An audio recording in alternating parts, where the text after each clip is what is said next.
Ahoy there, mateys. As a pirate, there be but two things that get me through the day. One is pillaging and plundering for precious booty. The other be bonus content. And where be a better place to find bonus content than at patreon.com/L2W. For pledging a measly $1 a month, ye too can enjoy exclusive content, including bonus movie coverage from your favorite funny boys, Harris, Colin, and Matt. They cover such movies as Twister, Hard Boiled, Cliffhanger, and those next generation Star Trek films too. A whole bonus franchise if ye really thinks about it. So get off your booty and pledge a portion of your monthly earnings towards these fine fellows and their ridiculous show before I make ya walk the plank, ya scurvy dogs. Steer your ship over to www.patreon.com/L2W and become a patron today. Because the only thing worse than not indulging in the sweetness of bonus content is anal barnacles.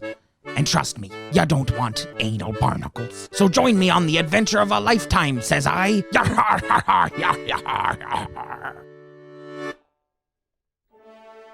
Hot off of the success of The Voyage Home, the entire cast of Star Trek was jazzed up to do another movie, especially William Shatner, who was next in line for that sweet, sweet director's chair. Shatner was promised he could direct this fifth installment when negotiations for him to return for the fourth movie happened. Thanks to something called a Favored Nations Clause, which was a deal first drawn up in the 1960s during production of the Star Trek television series, it was guaranteed that Shatner would always get a pay raise and any other offers if Leonard Nimoy was to receive them, and vice versa. But Shatner came prepared with a story idea all his own about the crew of the Enterprise going on a search in deep space for God, only to find a devil.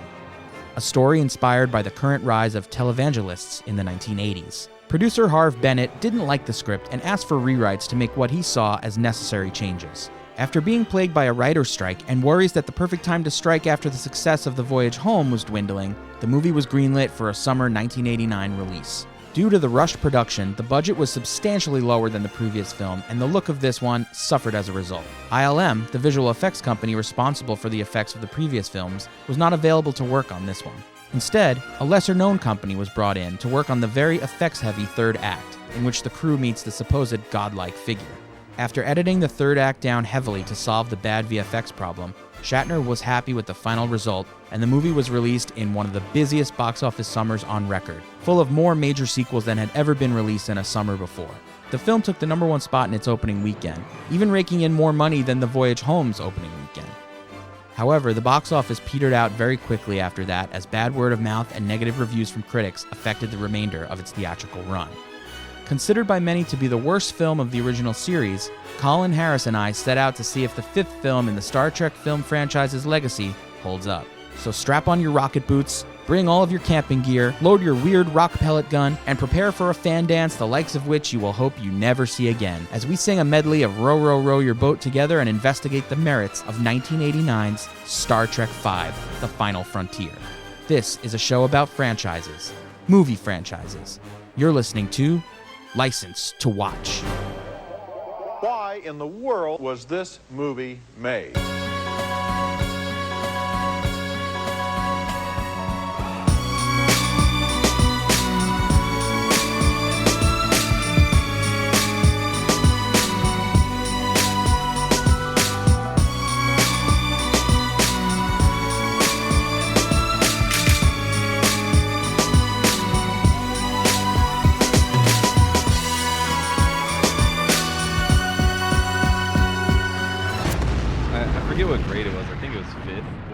When they start introducing other things to rock paper scissors to what was it like Thumb War had the snake in the grass, you take your pinky out and then like rock paper scissors they just start making up other stuff like bazooka beats rock or whatever.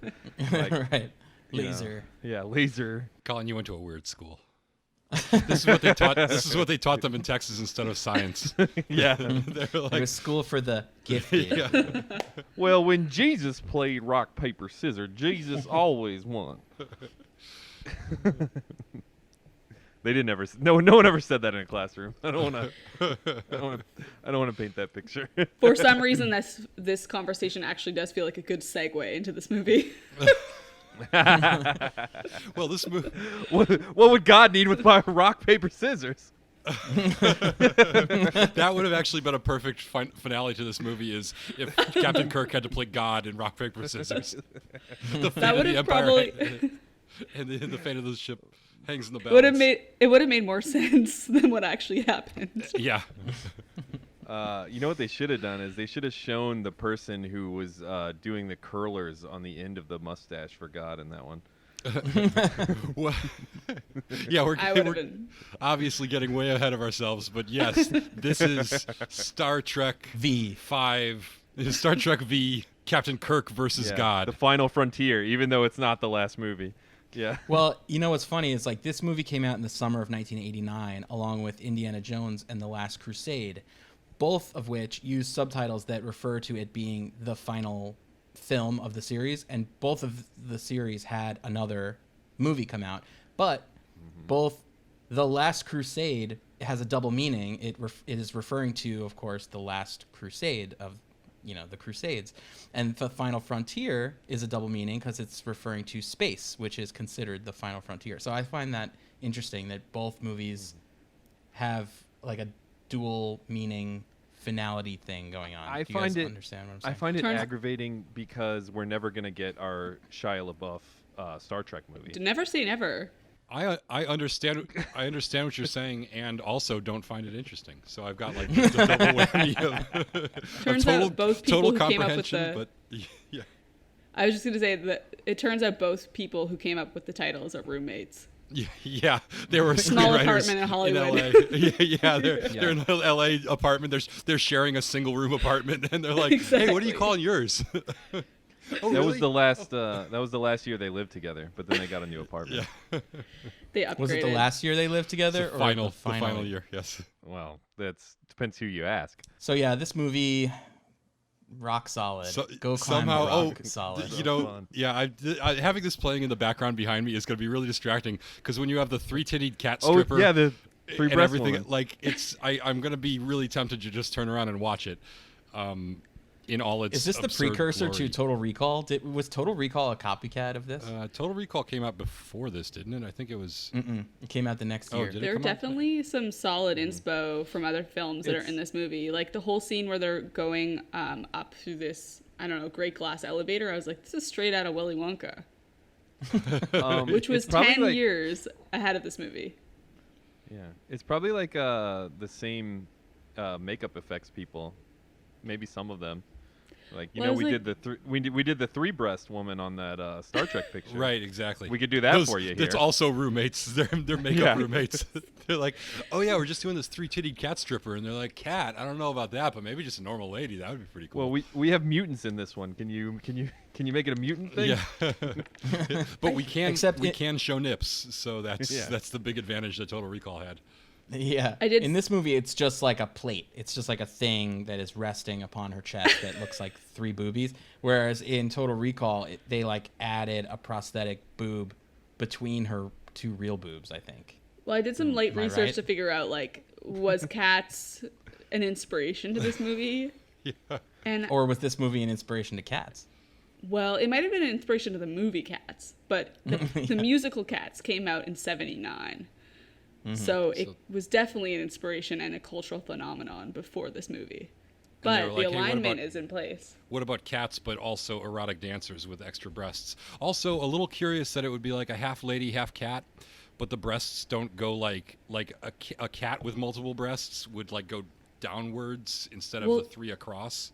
I feel like the most important thing is that's the only woman in the first like 30 minutes of this movie is Yes. that Well, cat Uhura. lady. Well, Uhura. She yes, doesn't come in till much later, I don't think. and we'll Oh. get to she I hasn't thought- appeared on I screen thought- yet, and we'll get to her. Okay. I thought there was that scene on the bridge where it's like red alert, red alert, and she's Where like, she oh no, it's real. caresses Scotty's face? Yeah, Yeah. they're an item now. Yeah. We should back up a little bit because this is a podcast called License to Watch, and it's me and Matt and Colin, and then we have Whoa, he knows our name. yeah. Believe me, I'm as surprised as you guys are. And we have our I good feel friend so special right now. Paisley Smith is here. Hi, Paisley. Woo-hoo. Hi. Thank you for having me. Old Paisley, friends. what do you do? I think I would try to explain what you do, but I think you're probably better at it. you're obviously a filmmaker, but more specifically. Yeah, I'm a filmmaker, but I've been pursuing virtual reality and emerging technology. So actually, this is quite in the wheelhouse of stuff I've been involved in. And so How? well, you'd be surprised. A lot of the Star Wars, Jesus Christ. I knew that would happen eventually. We'll cut that out. I wonder how many times that'll happen. I refuse Star to Trek, make the distinction. I don't even correct myself anymore. I just go with it. You're like the Empire, Yeah. the ship. It's the same thing. So yeah, VR, been pursuing that, and yeah, I mean, very much exploring other worlds and getting actors into virtual performance spaces, that kind of thing. So it's a bit different than film. So for me, this is like a pretty big treat to talk about a movie, because I've been kind of like not hanging out with my regular film nerds for a while. You're creating the... Wait, you watched a movie? You were supposed to watch Star Trek 5. Oh, shit. I understand that joke. He's talking about the quality of the picture. But yeah, there was a lot of there wasn't that much VR stuff in this movie, I will say that. But you can see how some of the imagined technology in this movie impacts the future of VR and AR down the road. Although there wasn't a lot of AR in this. I think one of the worst parts of the movie is that the ship is broken the whole time. It's kind of annoying. I thought for sure that the broken ship would come into play later in the movie, that, especially early on, they established that the bad guy wants to steal a starship. And I thought, oh, he's going to steal their ship, but then its flaws are going to be his undoing or something, which would have been a much better plot device. Because why include that plot point and really hammer it home, because they literally I know have the reason. Buttons are popping off the ship and sparks are flying out, things are just randomly exploding. It's like in that first scene where they get on the ship, there's random sparks and monitors blowing out and stuff everywhere. Everywhere they turn, it's just one hazard after another. Yeah, it really sucks. I can explain to you what happened. I'm pretty sure some of this is going to be in Matt's recap, but so we all know that I've seen the Star Trek movies the most, and I've seen this movie more than anyone I've ever known, even people who like Star Trek, because it is considered the bad one. And something about it being considered the worst one really fascinated me and turned me on to watching it more, which made me watch it at one point with the commentary.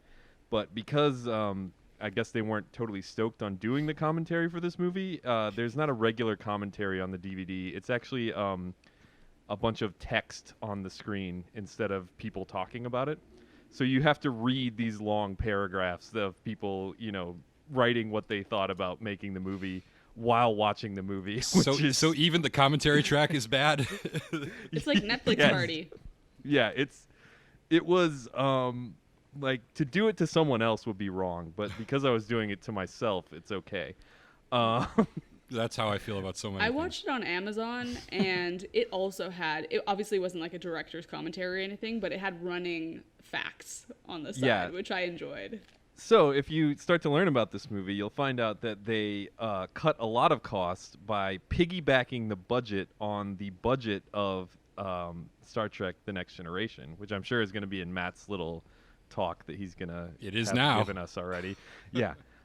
So if it is, I'll cut this out. So if you notice, which I do, at least half of the locations and sets and stuff are actually just repurposed sets from the show.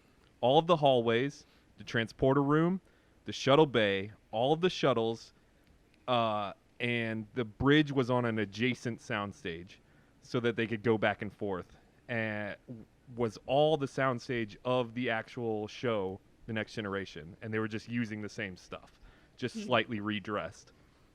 The reason the ship is broken is because those shuttlecraft were available, so they had to make sure that the transporter was broken so that they never used it, so they only used the shuttlecraft. I don't understand why they took it so far that the ship has to be comically broken with springs popping out of panels and stuff. Right, like it's that. like springing leaks and stuff. They're like plugging up leaks with gum and. Yeah, I don't know why they took it so far, and it's super annoying, but I guess it's kind of funny to some people. I also thought that Scotty hitting his head on part of the ship was funny the first time I saw it, and it's like the thing I hate the most now when I see it. It's played for laughs, and it's so stupid. Yeah, it's pretty stupid. I did think it was funny. There's also a plot element. Like I had read somewhere that, like, so Kirk and Spock and Bones go down to the like bar, the Paradise Bar or whatever, and they're trying to save the hostages. When if the transporter was working, they could have just beamed the hostages out, no Correct. problem. Right. Correct. Yeah. Hey, I got a question too. Speaking of the shuttle, what is up with the font on the Copernicus? Like, what is going on here? Do they convert this thing into a 1950s hamburger stand on the weekends, or That's how they do it. do they gotta. do they that's not how have they do Comic Sans in the future? They had to go with this. I What is love that going on? font. I love it. That's how they do it. The names of the shuttles are in cursive because that's where you get the flavor. Otherwise the shuttle is just number 4 or number 3 or whatever. But when they name them, that gives them a little bit of personality, and you gotta get the personality in the font. It's like My Little Ponies. Yeah, That's exactly that's what exactly I was right. Oh. All right, we got to talk about the opening of this movie. Yes, please. Let's talk about it. So this is the only movie that has a teaser before a the fun credit cold sequence. Yeah, real fun. Honestly, I actually my like favorite. this cold open. I love it. It's great. Okay, I'm sort of between you guys where I think it's really good. It's creating this mood of action and suspense as this like lone rider on horseback, is like galloping towards this dude who I guess is like some kind of hole farmer. I don't know what it is, but the makeup on the dude is like he looks really hard scrabble and he's clearly freaking out, and it's like they got all this like tension building and it's like really ominous, and instead of exploding into action, it hits you with some of that signature boring Star Trek dialogue, which is how they resolved the cold open, which I'm like, oh wow, that was kind of like just dropped right off a cliff. For me, this scene could have been so much better had they like cut away at certain points or cut specific lines. Like, it raises the wrong questions. Like he does that thing we learn much later in the movie that he has the ability to like pull out people's pain, their deepest pain, and then to like Their secret pain. cure them of it. But we don't understand what's happening in a bad way. Like it's okay to have an air of mystery to like later be solved in the movie, but I felt like the mystery was too deep. It was like, what is happening? The mystery's right like, now? who is this happy Klingon and why does everyone love him so much? Vulcan? Or That's not exciting. Vulcan. First of Yeah, all, I no, watched this- it's supposed to be like that. It's a big mystery. I watched it with my partner, and she was looking at me when this like creepy guy was walking in this desert, and she's like, "That guy looks like you with your night guard on." Yeah, he does have that like solid unitooth. I was like, "Yeah, actually, that totally makes sense." I looked up Night Guard's character's name. He has the lamest name. What's his like much name? like a lot of names in this movie. like Doug. His name is John. His name is John. It's J with an apostrophe and then O-N-N. John the Desert Hole Plumber. That's Yeah. like a sci-fi literature thing to like add apostrophes in names, so it's like John instead of John. Yeah, right. Like they don't know how to think- use commas in the future.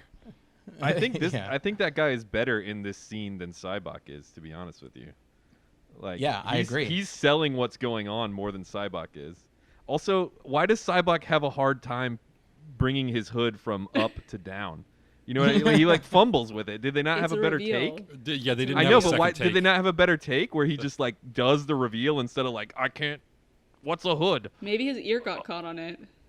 Yeah, I believe it, but don't they have another take? Yeah, they clearly.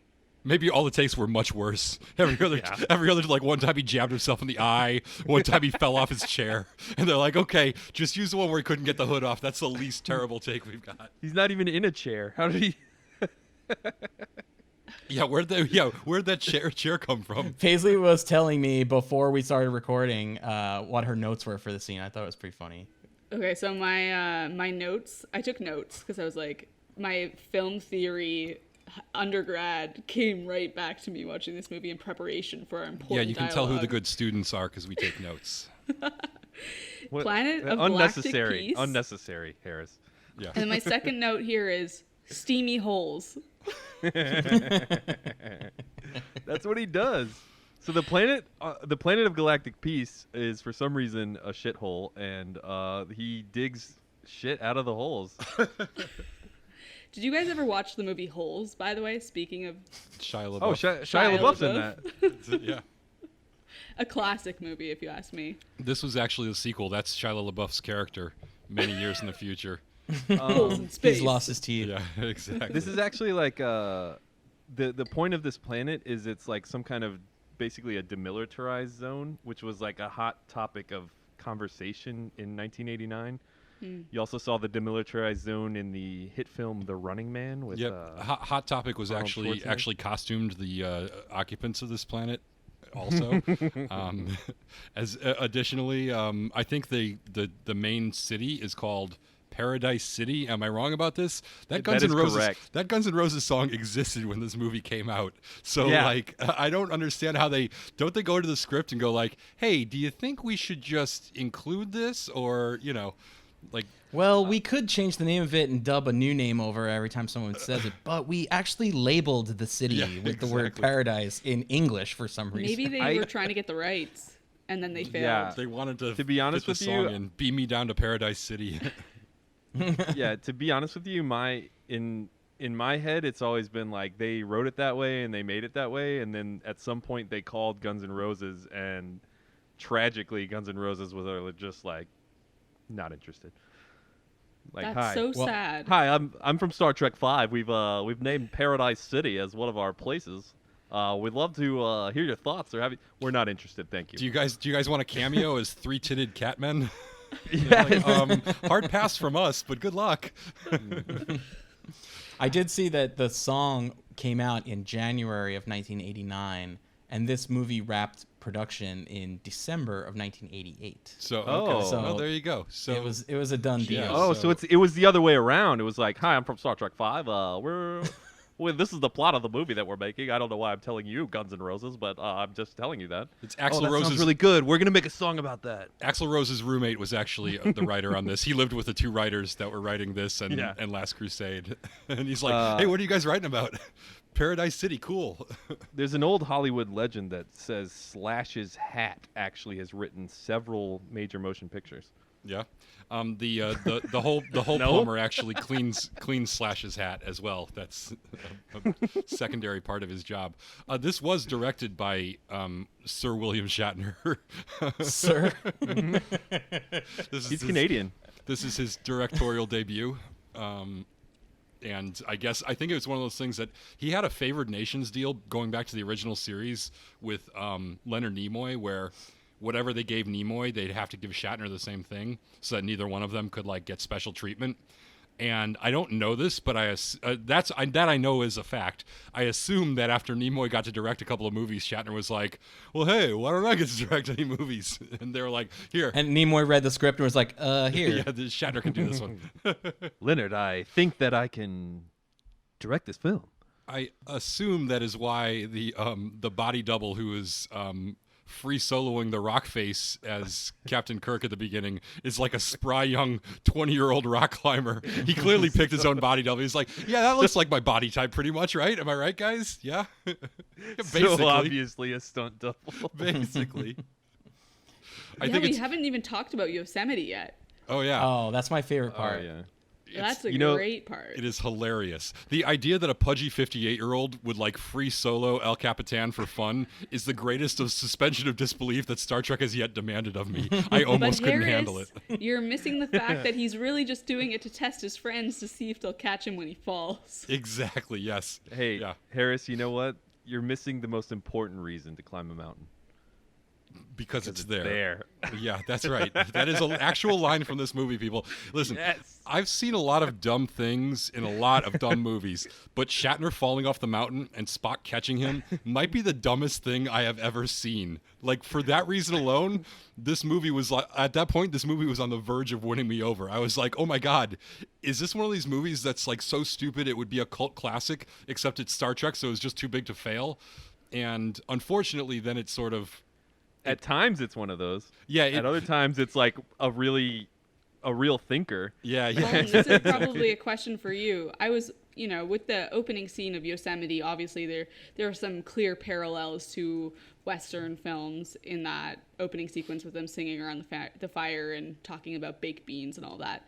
I was wondering if there are other Star Trek movies that also have Western flair, or if this is kind of a standalone film. Well, so in the, I don't know which one it was, but I argue that Bones, the character, is the character that puts Star Trek in the genre of space western, because in westerns there's always like this adventure component of man versus nature, like we're out here in the Wild West and like something could happen to us, and he is always the character talking about that stuff. Like he's afraid of the transporter, he knows when people are going to die, he's tells us when people die, all that stuff. He's got that like hardened kind of I've seen some shit vibe, for sure. Literally older than them. And he's also got some really nice denim, right? With the nice He wears a lot of Western gear. We haven't seen him in full on fringe yet, but I have a feeling that's only a matter of time. He did have a really nice necktie as well, silk. Yeah, a little cravat. Something we talk about every time is that getting to see him in his street clothes in these movies is just a real treat. It's a treat. Because they're like it's not just a product of its time, it's a product of its time, but then like transmogrified through science fiction and like ambitious wardrobe designers, and they're just like, wait, what if we put him in chaps in this one? Yeah, and through the Western genre a little bit, like with the little the Salt Bay or whatever puts a little Western flair in there. Some say that fashion is the final frontier. Can't argue with that. Yeah. So the first time I ever went to Yosemite, a lot of people have this experience, but I think it was worse because I saw this movie when I was a little kid.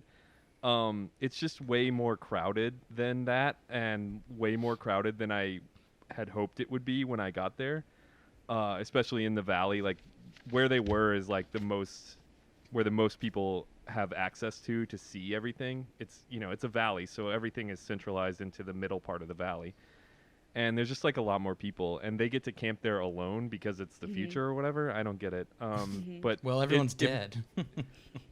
Yeah, it just made me super sad when I actually went there, and I was like, oh, like I can't really do it like Star Trek 5. Well, the thing is that there's probably like billions of people on the Earth who aren't allowed to camp in Yosemite in the future, and it's only reserved for like the elitist of the elite Starfleet officers, and so they're basically like they're just the haves. They're the 1%ers. They're camping out in the woods. They're like, isn't this nice to be out in nature? I think the actual explanation from like the Trekkie fans is that you can really go to any planet and any like national park anywhere at any time just by beaming there or flying a ship there. So it's kind of like thins out the crowd a little bit. Yeah, it's like if you could go. I mean, like if Yosemite was the same distance away from you as like someone in San Francisco as like all of the national parks in the world, and it was even a shorter distance, then I think it would be less crowded. Or maybe it's just that I was going to say maybe it's just that it's just kind of shitty when you see all those other planets. Like it's like looks grand to us, but that's because we've never been to the other planets. Yeah, or you really never know. Cool parts. They could have on other planets they could have like geyser, waterfall, like triple threat, water triangles of and like every anti-gravity. Or all the monuments and landforms there have extra breasts on them. Yeah, we see extra that breast at the rocks end on the planet of what was it called? Gaia. God planet. The one in the center. Yes. I don't think they named it. No, I think they it's just named God it. Planet. They did. No, They were they calling it named it. The something. Great Barrier Planet. Great Barrier Planet. No. They called it something. Sean Connery. Shakari. Shakari. Oh, Shakari, yeah. Yeah, that's That's right. just the Vulcan word for like the source or whatever. Oh, okay, source, yeah. We really need to, I have a lot of things that I wanted to get into with you about this, the subtext of this film, but I just thought I would quickly just share with you my notes from this part of the movie, which Yes. is Jaunty Tie, Spock, El Capitan, Paradise City, 80s Cats in a Bar. Cats came out in 1979, lots of sticks, conehead hairdos, and David Byrne inspired big suit. Those were my comprehensive notes of the opening of this film. That pretty much sums it up. I don't even know if I need to do my summary for the beginning of this film because that kind of nails the mood and both the mood and the quality of the content. I think is it's a huge mess. Every scene that has Kirk, Spock, and McCoy in it, I like because this movie goes back to like something that was the core of the original series, and and that's the dynamic between those three, which I think is great. It's a little. I know Matt probably didn't like it in this movie because he hates it when movies are too writerly, and I think they probably crossed that line for Matt a few times with like their dialogue. What say you, Matt? So I was telling Paisley before we started recording that I watched this movie twice. Or I should say I tried to watch it twice. The first time I watched it, I was high on marijuana. And Confessions. I found that when I watched, first of all, during that viewing, I fell asleep an hour into it. So that's why I had to watch it again. That's a To good be run, fair, though. it's You made a it past the really halfway. long movie. You made Yeah. it past the halfway point, I think. There. Yeah. I woke up like startled awake when they were on the God planet and Sybok was like screaming at God, and I was like, "Where am I? What happened?" Yeah. But anyway, Quit harshing my buzz. I found that while I was watching it high, I was really astute with the like directorial decision making. Oh, who's Sounds dog? like a doggo. All right. So Caitlin, like, get him. I found myself really like getting mad at the director decisions here, like especially in this Yosemite scene, like when he falls off the mountain, and we see Spock do that lame flip, and then like his feet are in the air and he goes down. I was like, why show any of this? Just show Kirk falling. And then literally you don't have to show Spock at all until the end. But like all of a sudden, just show Kirk like stop right before he hits the ground. Then reveal that Spock is like holding his foot up. Like that would have been so much better instead of seeing all those lame shots of like him in front of a green screen falling and like Spock like Superman with his arms out. Like it was so bad. All the I have a couple dialogue. questions about that. Yeah. Yeah. When Spock, why does he like raise his arms up and then go, why why is he pivoting on an axis around his waist rather than moving freely Yeah, in right. space? Well, you guys clearly don't understand the physics and controls of rocket boots. Yeah, clearly. You I don't want understand one the of those. gravity of your situation. My other big really question want is some. is why is Kirk screaming on the way down at all, and why does he keep doing it like all the way down? Ah! Like Also, they know. Also, Spock must be going like faster than Kirk's terminal velocity there to catch up to him, and then they stop with like you would have thought he at least probably would have ripped his legs off if he grabbed him that close to the ground. Yeah. Yeah, those boots were just too cool on paper and did not actually translate to the screen. I really know? like that they Yeah. look like 80s ski boots. I think that's what they probably were. They had some prop guy who was like just gluing shit onto ski boots and being like, "Here you go, rocket boots, come right up." They nailed it for sure. I thought that usually I like the chummy, conversation between Kirk and McCoy and Spock. I'm usually into those scenes. I thought the campfire scene was so dumb and all like the good-natured ball busting. It's only fun when they're in space fucking aliens and punching other aliens. It doesn't translate to them like on a vacation in Yosemite. And let's get down to the meat of what's bothering all of us right now, which is row your boat. There's so many songs they could have picked. Yeah, I know. literally, they have you know more songs why to choose they from than we did. do. But they chose it for the metaphor of the movie. Yes. Yeah. Life is but a dream. Yeah, it's strained. I think that theme has been used in other songs before and after Row, Row, Row Your Boat. That is like a very, very Spock moment when he's just like, "But Captain, life is not a dream." I have so many questions about Spock Yeah. because, like, I guess, this is a bit of a gateway drug, Star Trek, for me, in that, like, probably from now on I'll get a little bit more deep into the world. But is That's how it Spock, happens. like, always made fun of this much by his friends? Because I felt kind of bad for him. No, the Bones- backstory here is Bones that really goes after him all the time. He's just like they have a real love-hate thing going on. Because Bones clearly does actually love him, but loves to say that he doesn't like him.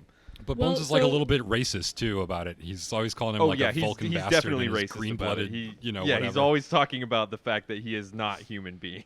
And he's Well, so, and he like- probably tells other people like I can say that because I got Vulcan friends, but it's still also not cool. like I think he also feels entitled to say it because he's like a human physician, so he has to actually know extra stuff just to like treat Spock also. Yeah. Paisley, the backstory here is that these movies are usually taken pretty seriously, and in the previous movie, Star Trek IV, The Voyage Home, they introduced the element of comedy, and it worked really well for that movie. It paid off in a lot of ways.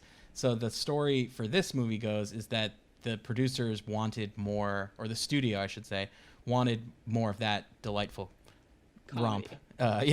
In this movie. I feel like which- they nailed it. There was lots of delightful That's debatable. Lots of romps comedy. in this movie. It's Yeah. it's fun. There's some funny stuff in there. But yeah, poor Spock really gets it. They missed an opportunity Yeah. though, because I would respect this movie roughly 1,000 times more if they had made some fart jokes as the guys are falling asleep after eating all those beans. I wanted a blazing Why did saddle they scene. do that? There was That a really would've- missed opportunity. Good night, Captain. Well, they did do that one joke, the explosive combination joke. Yeah, it's not enough. It's not enough, That's like yeah. teasing us and not actually following through at all. Agreed. The Can other we thing get about go ahead. the other thing about the McCoy Spock thing is Spock literally has more strength than a human being. He's smarter than everyone else on the ship. He's basically superhuman, but McCoy, feels slighted, so he has to like bust his balls about what his, supposed deficiencies actually are. Can we talk about Sulu and Chekhov camping alone? That was a couple's vacation, right? Yeah. Did you see in the end also they're following the Yeah. muscular woman around and Chekhov's like look at the muscles. and they're being all creepy talking about her butt, and then it's weird. and then they're afraid of the other Klingon guy. Yes, we are caught in a blizzard. That was good. That's pretty good. You've been practicing that. I hated that scene. It was awful. It's really It was awful. unnecessary. So I have a theory. Well, when I first started watching this movie in that opening scene with the steamy holes and whatever, I was like, oh, this is an anti-gun metaphor.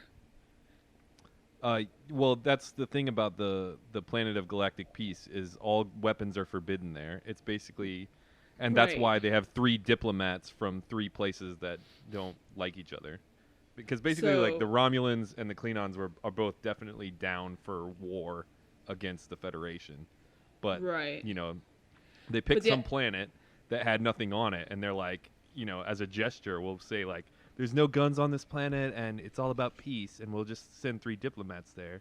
And then what the movie's showing you is that like, the planet kind of sucks, and the diplomats don't care. And I am not sure that it's possible to gather all of that information from this film. Yeah, we've literally never heard of this place until this movie. Yeah, that's why it's the subtitles say Nimbus 3, the planet of galactic peace, and then the guy immediately they says, said it there's several no guns times. allowed Yeah, they here. probably Yeah. should have done like a Star Wars crawl where it explained on Nimbus 3, the planet of Probably. galactic peace. But apparently the captain's log thing was broken, so Right, yeah. So the guy pulls Which out a that gun sucks. and he's shooting it towards the guy, and then the guy comes. What's his name? Sybok or something? Sybok. Sybok. And he comes up and he's like, "I see your pain," and then he hugs him, and like the guy doesn't want to shoot him anymore. So I kind of thought, until I saw the rest of the movie, obviously in that opening sequence, I was like, oh, okay, so everyone who is shooting a gun has this internal pain, and if you just like hug them and you see their pain and you bring it out of the darkness, that they won't shoot people. No. It's everyone. Everyone has the secret pain, and if you expose it, then they become your cult follower. Right. Yeah, we really need to get into the cult layer of this movie. Let me- 'Cause that- should I This just guy's do- a pretty good cult leader. I oh, totally. I have some misgivings about whether or not I would follow him. Oh, would you'd be totally in. 100% Are you follow kidding me? this Colin, we would lose you so quick. There was for the whole time I was like, oh, he's like the Tony Robbins, Vulcan Tony Robbins, right? Right. Like, Yeah, for he's sure. like, show your strength, show your inner pain, you can be strong, whatever. But then it wasn't until the end when it starts being like, oh, you're actually not Tony Robbins, you're like Vulcan Jesus. There's Yeah. like a transition towards the religion and God element around halfway mark of this movie. Right. Or maybe even like Vulcan David Koresh, because he really doesn't get it right, and he kind of leads everyone into a whole lot of trouble. Yeah. Should I just do my summary now and get it over with? So we'll have a... All right, you ready, Harris? Yeah, I guess so. Ready, set, go.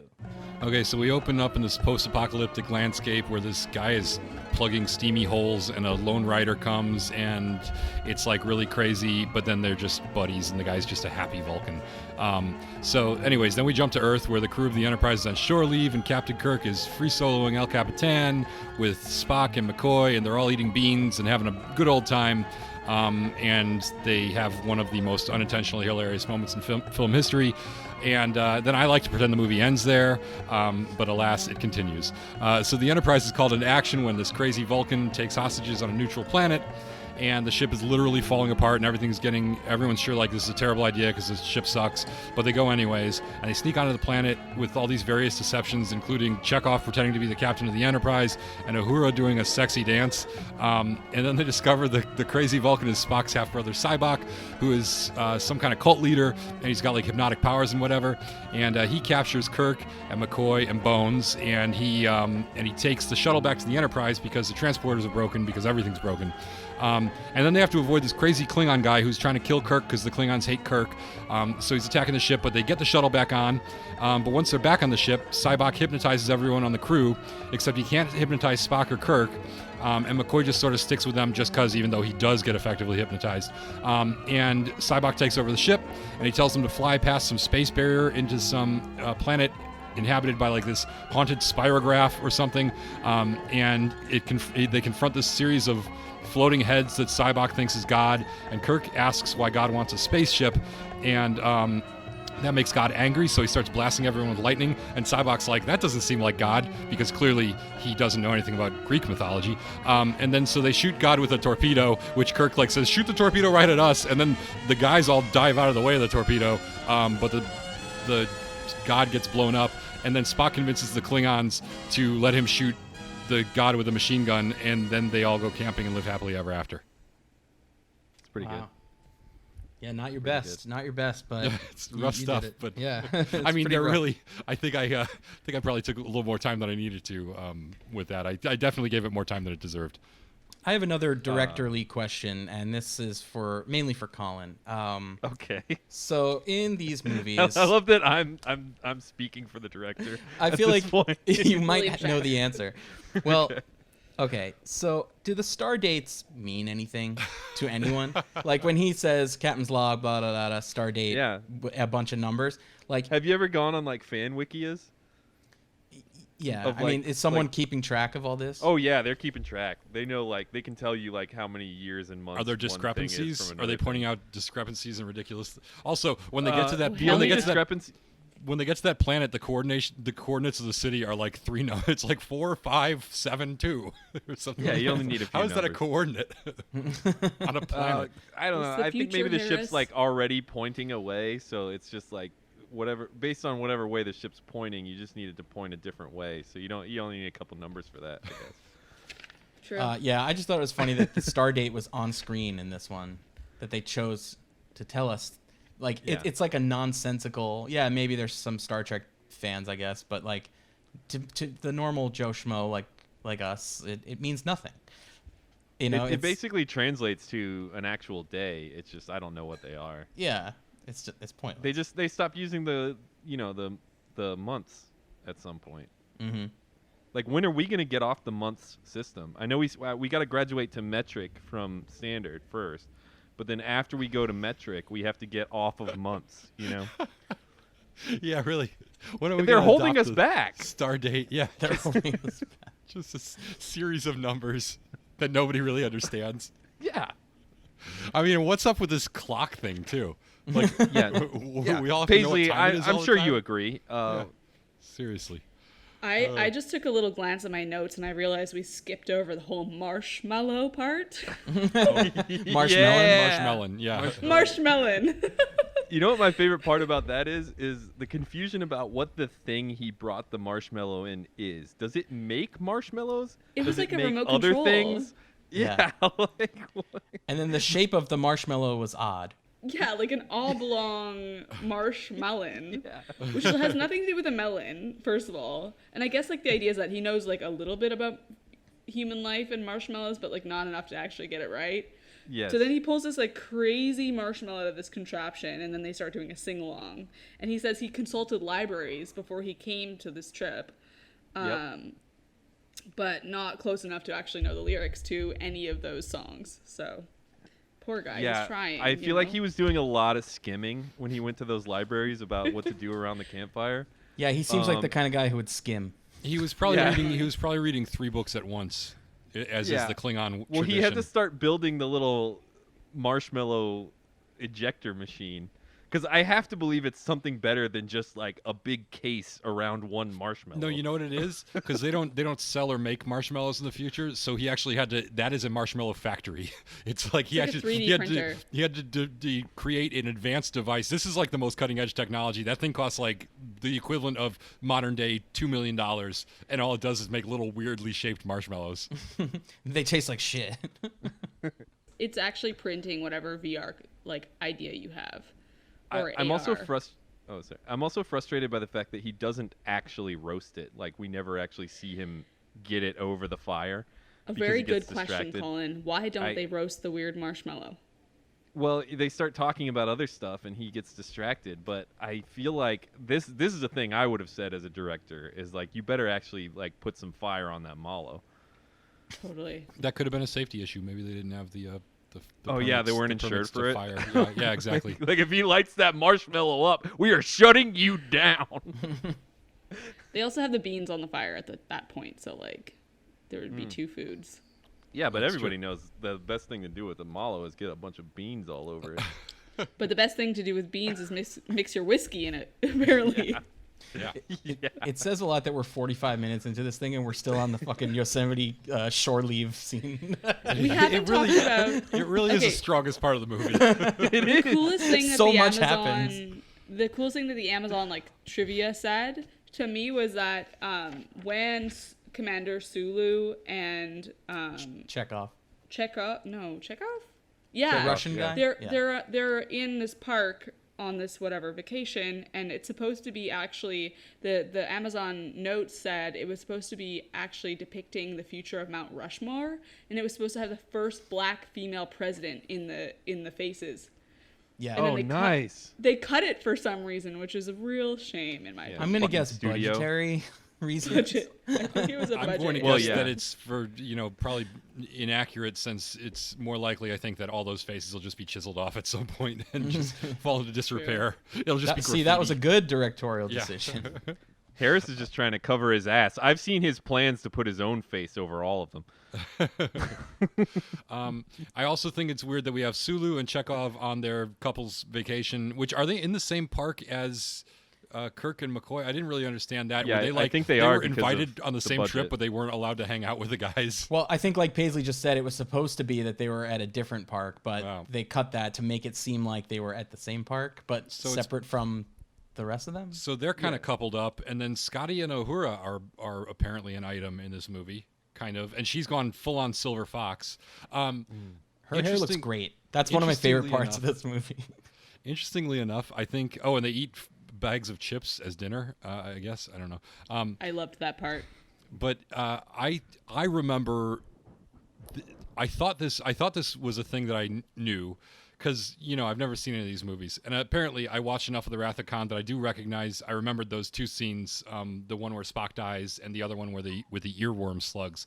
But I thought I had like some weird repressed memory that I assumed was from a different movie, of when I was a kid, of Uhura doing her dance.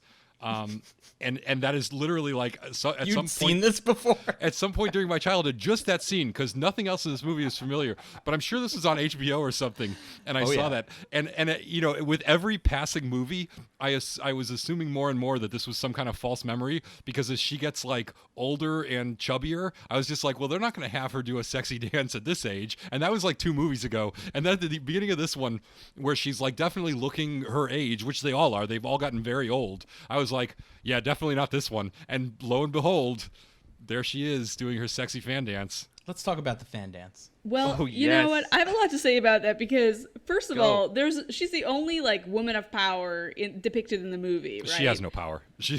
Right, but it also pisses me off that like she's this older, mature woman. You're like, she's hit a good point in her career. She's like, you know, reached career goals, whatever. And even at that point, she still has to use her sexuality to manipulate men as a part of her job. Like, definitely. Which she's never done before in any of the movies. Nope. Yeah. Well, Harris is always complaining that she doesn't get to do enough, but yeah, it's not they cool, finally but gave her something to do, and it's sexist. It's so sexist. It's so stupid. When she first climbed up on the mountain and she was doing the dance, I was like, she's naked. Oh yeah, naked. No, all the guys are talking about how naked she is. I was thinking, and she's clearly not. They should totally have like one of the guys be the one dancing. That would have been so much funnier if it was like one of the men. It would have been funnier. Yeah. But then at least she has like a zinger. This is damn embarrassing, Captain. That's what it should have been. But then she's like, I don't know what she says. Like, she says something about how she never had to do this before in her job or something like that. And I guess it's supposed to be funny, but for me, I'm like, oh God, this is horrible. And her job is like the lamest job too, because she's totally the Sigourney Weaver character from Galaxy Quest who just like repeats what the computer says or like conveys messages and stuff. There's actually another part that really bothered me. There's a part when she's on the bridge with Scotty and like someone is, I forget who, is like messaging through the computer console, and there's 2 guys, 2 like extras sitting there, and she has to, like, a weird directorial choice, like awkwardly walk from where she's standing like all the way over to the computer just to answer it and to do this or whatever. But she's supposed to be a woman of power at this point. Why couldn't she be like, yo, one of you guys, like, answer that, you know? Because those guys are chumps. They suck.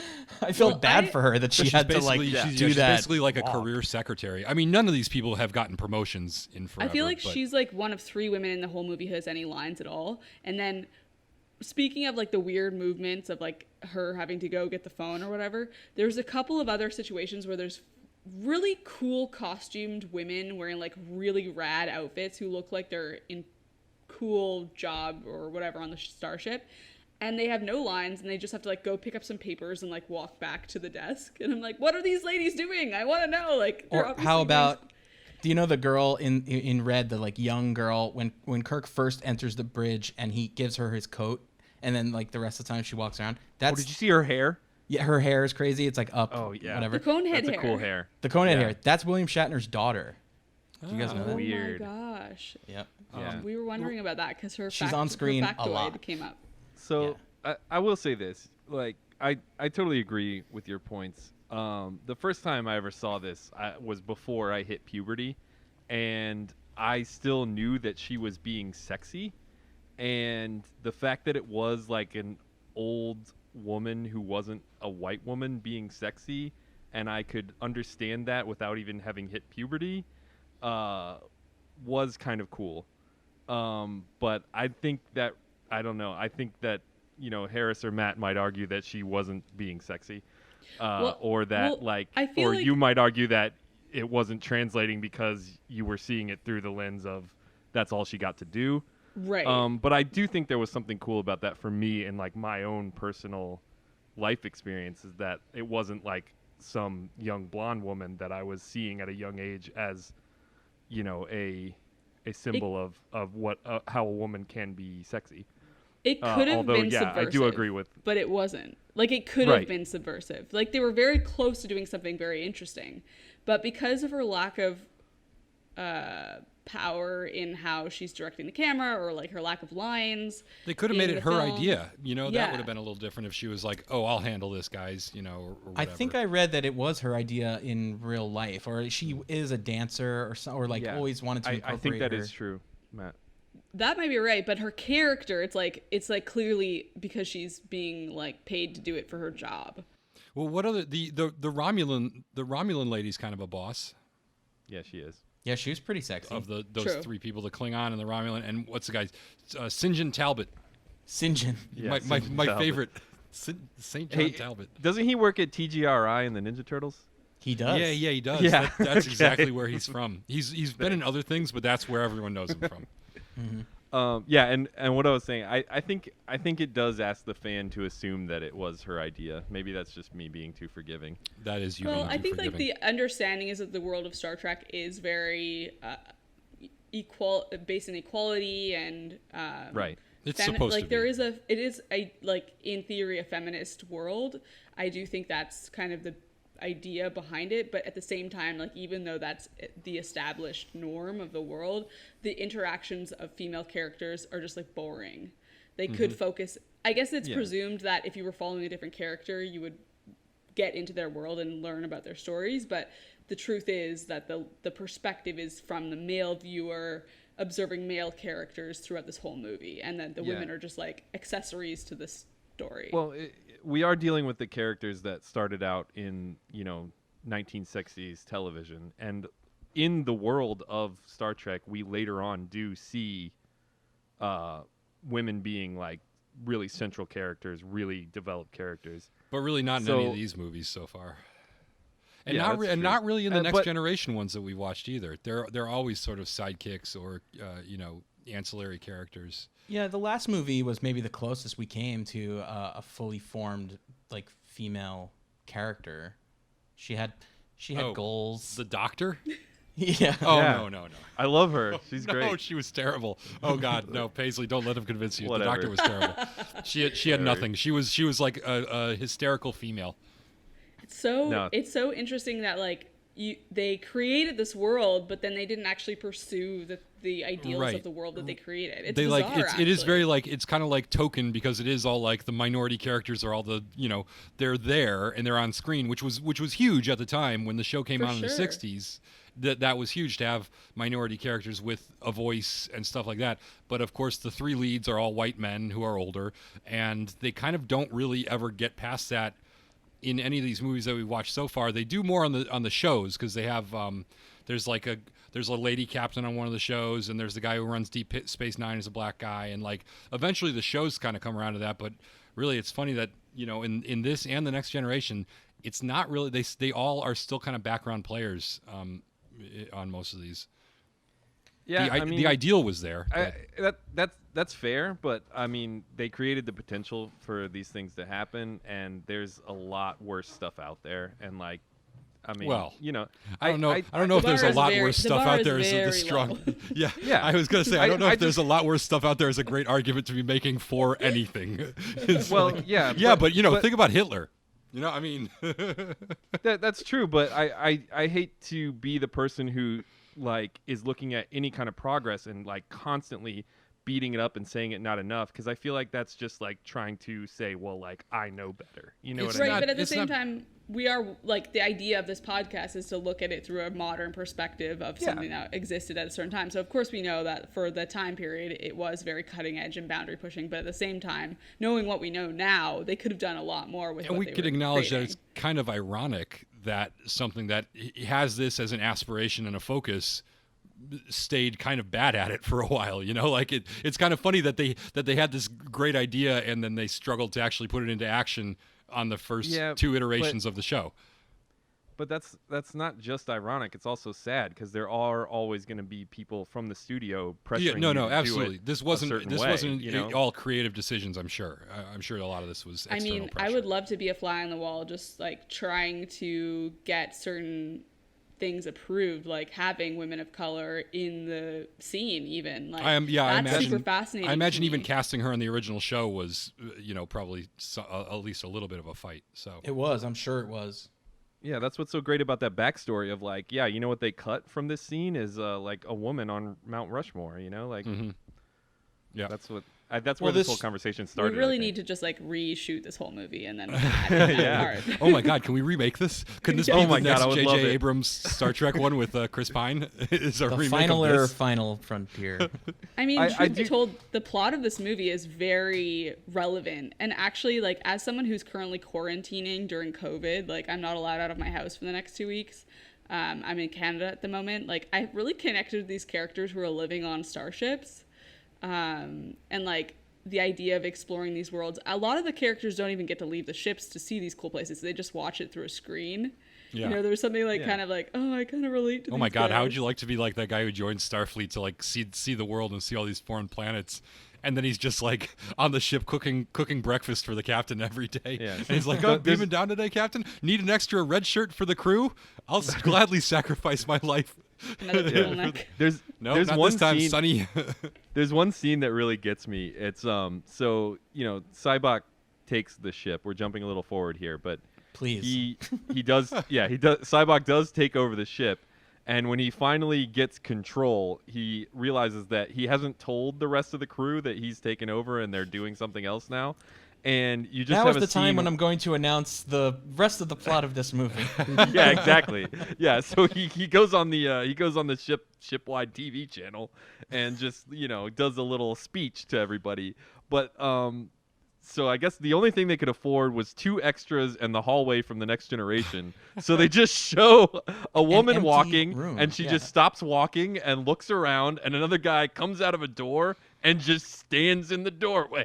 And I was just losing it. Like, what are they fucking doing? They literally cut to like an empty like shuttle bay, and Yeah. there's Yeah. no one there, and the camera hangs on it for so long. I was like, why? What? Oh my what God! are we Speaking of the seeing here? shuttle bay, did you notice when they first take the shuttle onto the Starship Enterprise, they've got all this sophisticated stuff, but their stairs to get off the shuttle are like regular heavy stairs that 2 buff dudes have to like pull out to the that's their only job maybe on the whole ship is bringing stairs out to the shuttle. Like they can't get automated stairs somehow.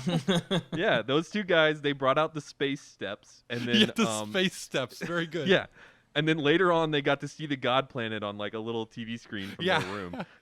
Like, hey, check this out. I think that's God. Oh yeah. Can we move ahead a little and talk about when Spock Vulcan nerve pinches a blue horse? Also a hilarious I sequence. almost did a spit take. I wasn't ready. Yeah, that's a classic. That whole fight sequence is hilarious. Also because like Shatner fighting is amazing. Like I don't know it's who. so bad. Why would they write so much action for Kirk, Spock, and McCoy? It's not just that they're actually old. Like Shatner is a pork dumpling, and the other 2 look like they might have been exhumed from a crypt just to do this. Like I would buy that Patrick Stewart can still like kick off action sequences now, but these guys Barely. were barely cutting it when they were middle aged, and we're officially like in view to a kill stage of the Star Trek cast. It's like impossible to ignore how inappropriately old they are. Shatner has a fight in this movie where he literally is just hugging the extra, and they just sit there like sort of hugging each other and rocking back and forth for a minute.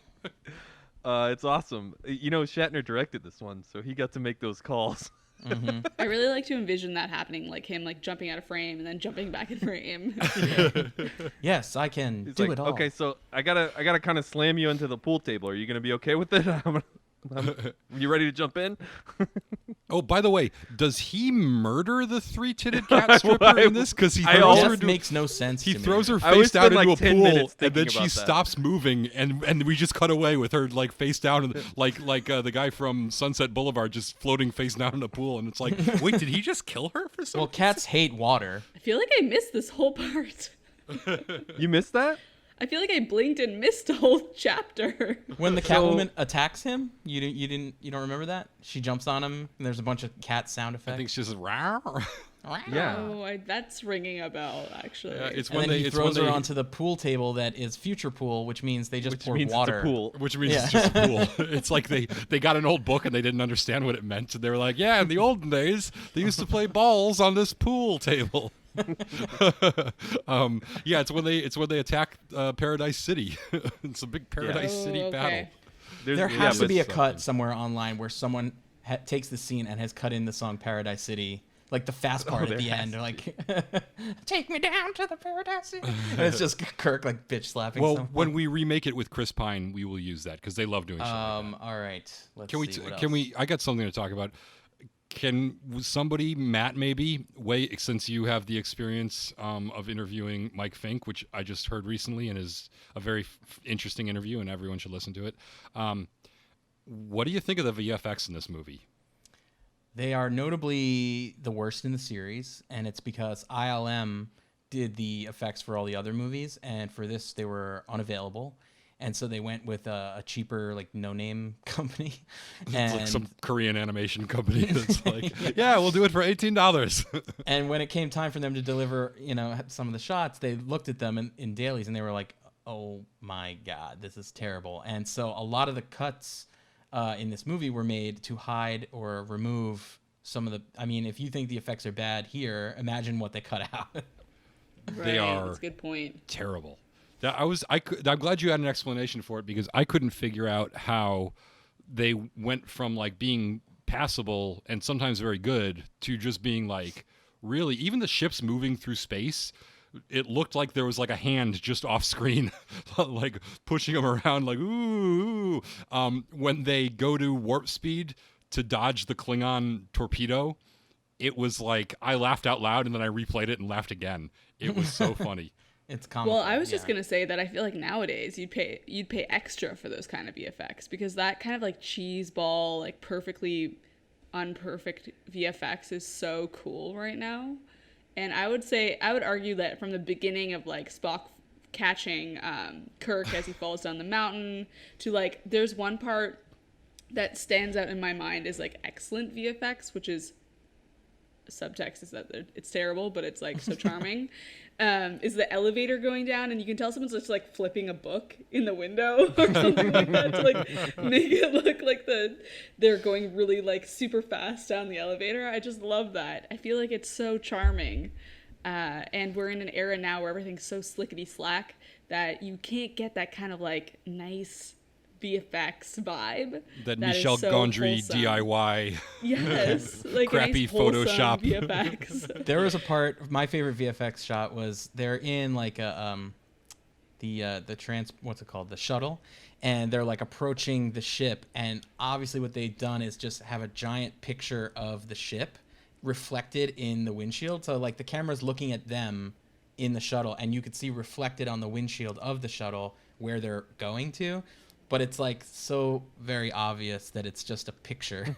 That's like. But well I love lit. that. I love Yeah. that. It's so creative, to show what you can do with creating these worlds with all these limitations is actually so much more interesting in some ways than just being like super good at Unreal Engine or whatever. Right. I see again. This just looks like shit. Like there's no See, I love dimensionality to that. that ship. Oh, that's the scene where I was like, oh my God, that is an Apple screensaver. Doesn't Oh, it? totally, totally. And it becomes like a flashy spirograph in a second, I think. Yes. Yes. I like the one with the like claymation Klingon turret gun. That's like it looks like it's like clearly frame by frame, like stop Oh motion. yeah, I like that actually. Yeah. It looks very cheesy. I'm with you guys on. I have a big mixture of like thinking it looks fake and shitty, and also thinking it looks really cool at times.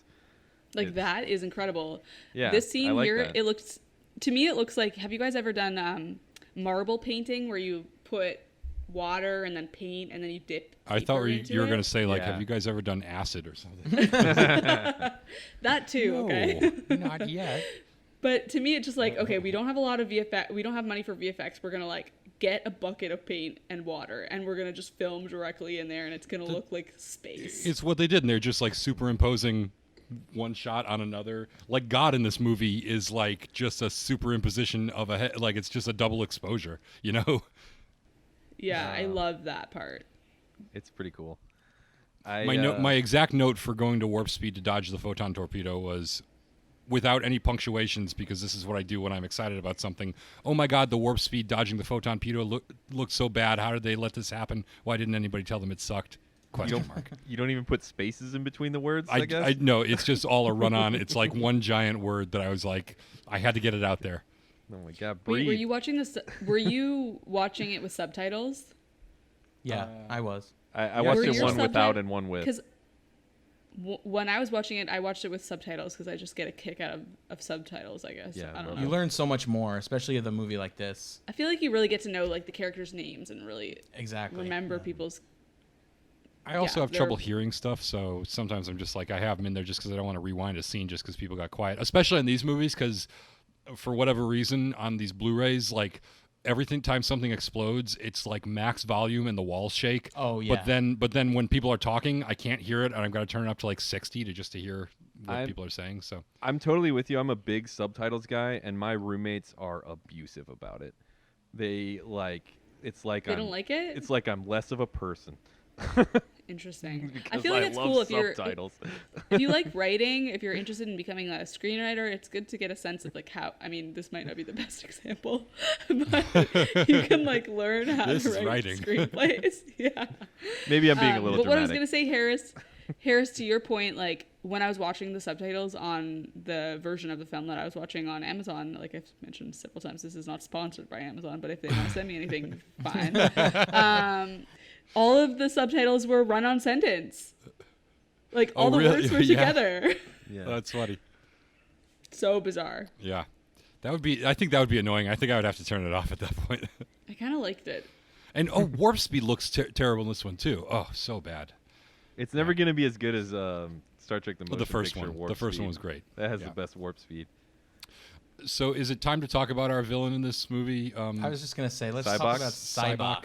A terrible name. I feel like these movies have like all the main characters, their names are fine, but I feel like all the new characters that they introduce have terrible names. Yes. I like there's- Sybok. It's so unoriginal, sounds though. like- it's like Yeah. he's Spock's brother, so let's just do something that sounds a little bit like Spock. You know what I would like if they had like an from the apostrophe same in there planet. somewhere. Yeah. Just an apostrophe like after between the S and the Y or between the O and the K. Sybok. Just throw an apostrophe in there. It's like Sybok Choi. Oh, or if he always had like Delicious. a pair of size like Raphael from the Ninja Turtles. I don't know why I'm really on the Ninja Turtles today, but So Honestly, they're in the same canon. Sybok is played by Lawrence Luckinbill, who The great Lawrence Luckinbill. who I don't think I've ever seen in anything else. He was good though. I liked him. I thought he was good. I was like, how did this not turn into a career of some kind? Because it's not his fault this movie blew. my He had favorite. definitely an actory vibe. Like I was like, oh, you seem famous. He seems like a stage guy to me. He seemed, but he seemed like he is a stage guy. That's sort of what his background is.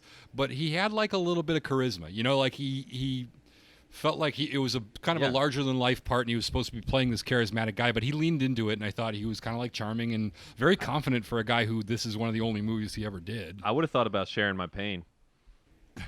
Right? Yeah, totally And I thought feel about like it. for me, a lot of it had to do with his like beautiful bell sleeves that he had throughout the whole Oh, film. yeah. Like this guy got the best costume. And he also had like The most comfortable one, for sure. blouses with Yeah, like mosaic Legos. style. Yes. Right? Yeah, but Lego blouses. I thought Lego those were blouses. CDs on his chest. He's got like two round things. I thought they were CDs. If he just come to me and was flipped like, them "What's over. your deepest pain?" I probably would have told him. I mean, let's be real. You don't even Like, have to you're- tell him. He knows. He just looks at you True. and he gets it out of your brain somehow. Yep. Yeah. I didn't My- get why. Okay.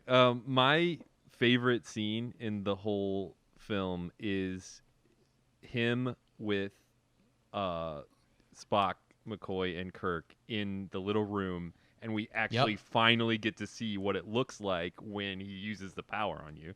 Yeah, so Yeah. he's basically been hypnotizing people, but we don't know what he's been doing. We just know that he's got this power of talking to somebody and convincing them to join his cause.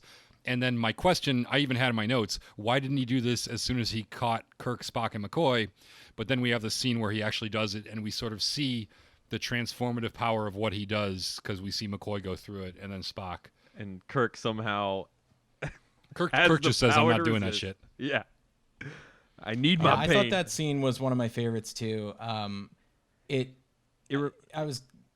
I just think it was done really well. The way they transition into it, a lot of like cool camera movements. It you know, seems like panning. a microcosm of like a better play to me. You know what I mean? Yes. Like there could be a really good stage play because it all takes place in that one room, but they shift Star it. Trek on Broadway. Yeah, they shift it like like like a Broadway play, and Star Trek at the Pasadena Playhouse, I think. But if you We're took here. It's the final frontier. if you took some of the I'd watch Yeah, that. that sounds awesome. That was really good, Matt, actually. But like if you took that specific, if you made it not Star Trek and you made it less sci-fi, but maybe still a little sci-fi, and you explored the characters a little more, you could make like a nice 3-act play that is basically just that scene. Why not make it Star Trek? Just cash in. How is McCoy's greatest pain, though, euthanizing his elderly father? I mean, I know, like, 'Cause he's a at doctor. the end, it's Because they developed a cure. A goddamn Damn it, a cure. Cure right after he killed him. A goddamn I cure, guess. Harris. I guess. I feel like if that's your worst He's pain, is like ashamed. your old doctor, your old father. Are you serious? I don't know. I cried when I saw that the first time. I Not, thought that not was today, hilarious. but when I was a kid.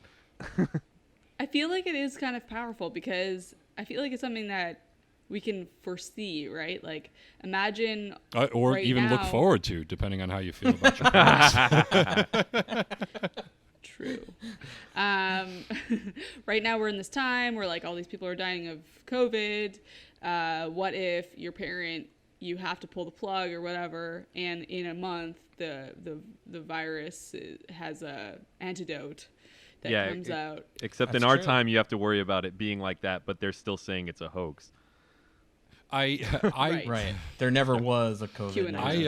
As they I die. would've- I probably would have felt if the guy that he was euthanizing wasn't like a mummy, I probably would have felt a little bit differently about it. But I have a feeling they felt like they had to cast a super old dude because McCoy himself, like what's his name, I had that DeForest thought Kelly, too. is that who he is? Yeah.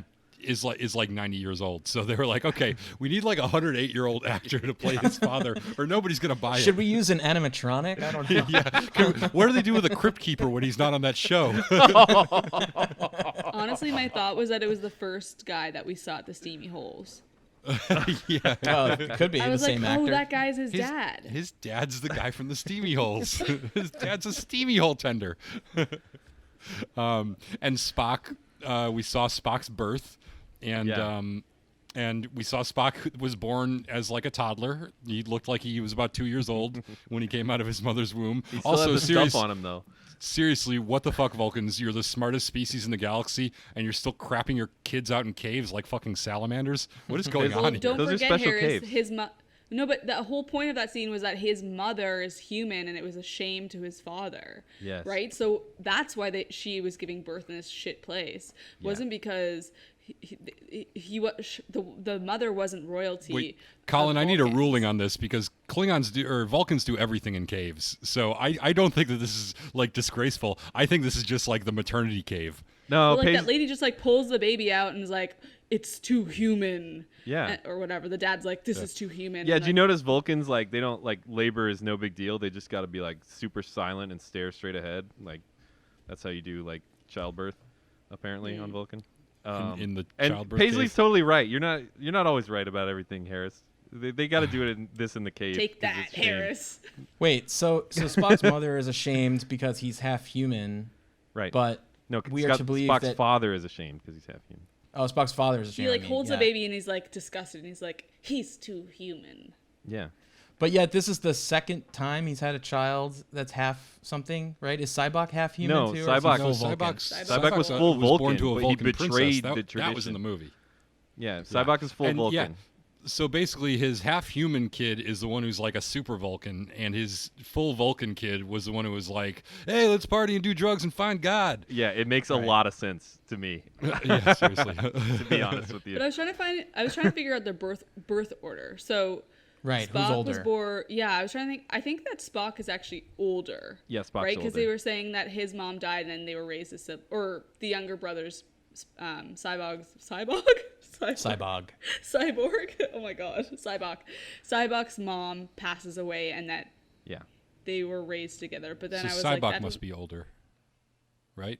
Yeah, if but his then mom like, is the died. human mother raising them both? Like that doesn't make a lot of sense because he seems so ashamed of the human element. I like to so. believe that Spock is older only because he looks so much older. But also like his no, dad for his dad like being like, oh, he's too human, his ears aren't pointy enough or whatever. Dude, you fucked a human. You're like married to a human. What like how much Yeah. can you hate humans? He's Seriously. ashamed Right. of his own wife who bore his child. He's ashamed of it. His own I get the king. feeling sad. I don't think that they're married, to be honest. Like I They feel are. like that whoever that lady was who was there at the birth is like his actual wife. No, because she's in the No, later. they are married. Yeah. But really? it is like he's like She lives really on Vulcan. Conflicted. Yeah, he's really Even conflicted. though about even it. though Like, everyone A hates her lot there of and looks down self-hate on her. going on here. Yeah, There's he's a got lot the of shame self-hate. and self-hate. Yeah. Yeah. I mean, to be honest, like that's a perfect thing is like to have a parent who has a lot of self-hate to give birth to like a cult leader who's like a self-help true. guru. It's true. it Like, makes sense. Sybok is like got it going on in terms of like all the right language, how to get people to like dig into that pain, and Can you Yeah. imagine? Can you imagine? Women are too emotional on Earth. Can you imagine what they're treated like on Vulcan?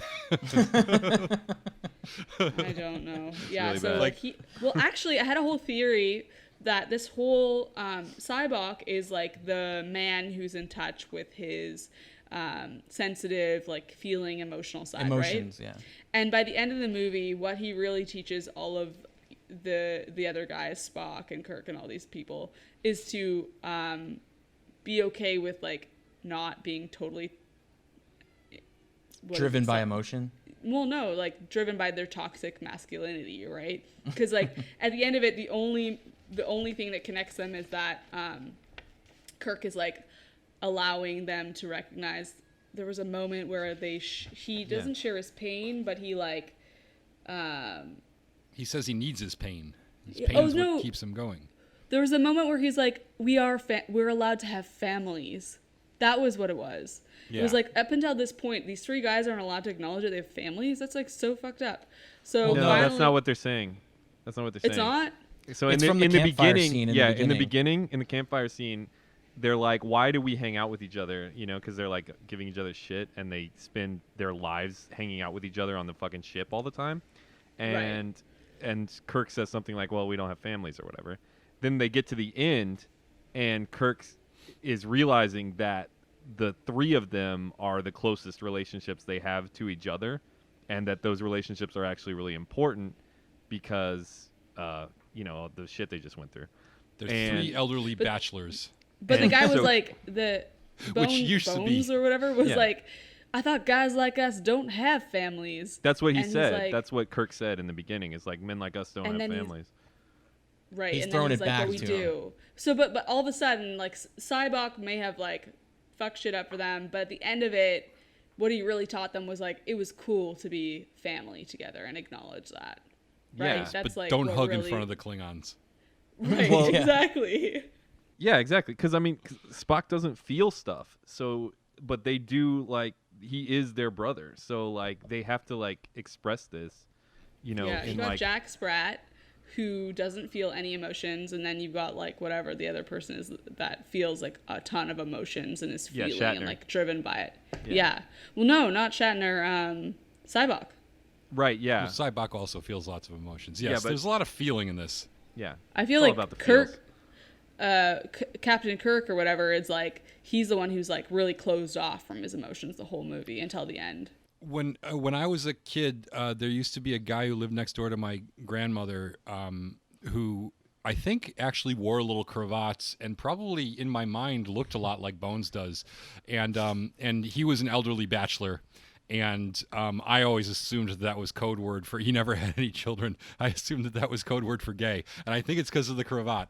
But a lot of people said that he was just a ladies' man. I don't know. His name was DeForest Kelly. I don't know. The cravat is a gray area. Yeah, the cravat is really a gray area. But that's what I. Why can't you wear a cravat? Why? And women like it. Because cravats are quite beautiful and sophisticated fashion Yes. items that Yeah. I feel like you have That to be sounds- really on trend to like pull them sounds like off. a man. Yeah, it's not man, something your woman thing average to me. your average dude who goes camping in Wyoming is going to be like, oh, I'm wearing my cravat. Whatever. No, not that cravat. That's my opera cravat. Well, this is the thing about the Not my tie that he camping chose. Like, it was like a silk tie. You know, it wasn't like a bandana. Yeah. That was the weird thing about about it. Yep. That's what he wears. Speaking of why, I remember that line that when he says, "Why, Spock? Why?" I remember saying that as a kid, and I don't think it's because I ever saw it in this movie, but I think I had like a friend who saw this movie and loved to say that all the time. So it's like a catchphrase I remember from childhood from a movie that I never saw. That's how powerful this movie is. But I that guess. that was my favorite. That was actually my favorite scene when they're locked in the cell, because that's when the three of them sort of bantering. I actually thought it was kind of working for me. And those are usually the best scenes when the three of them are like together and shooting the shit. I like the very end when he points at his chest and he's like, "God's in here," and then they hold hands and embrace each other. Yeah, he was feeling something then, feeling about 5 inches of something. Oh, Just going off of what Harris. Oh God. Just going off what Harris just said. Do you guys? What I just said or what I said before that? Before that. Okay. I have a lot of things like jokes that I saw in movies or shows or whatever when I was a kid that I thought were hilarious, but I didn't understand the context of where they came from, and only to find out later in life, oh, this is why it's funny. Like every Austin Powers joke ever. Yeah. Or in Ace Ventura, he says, "Damn it, Jim, I'm a doctor, not a pool man," when he's in the pool and he's like looking around. Yeah. I never knew that was from Star Trek. I mean, I think I kind of figured, because I think he does something else where he like pretends to speak into a communicator or whatever. Yeah. But I didn't understand he mimicking Star who Trek? he was mimicking. Yeah. Yeah, he's mimicking Bones. Oh my God. It's that Jim Carrey delivery. My life is making so much more sense now. I was obsessed with Ace Ventura when I was a kid. I didn't get any of those references. Yeah, There you go. it's that Jim Carrey Learn delivery. something new every day. It's funny Case if you in don't point. know what it is. And at the end of the movie, I didn't get the whole thing where he turns her around, the woman who's really a man, and turns her around, and I didn't understand what was going on there. I was like, I don't get what am I supposed Finkel to be and seeing? Einhorn you are the guys- same person. Yeah. Yes, exactly. Oh my gosh! I just watched Finkel- Disclosure. Have you seen that documentary? It's on Netflix. Oh no, not yet. Isn't It's that a about musician?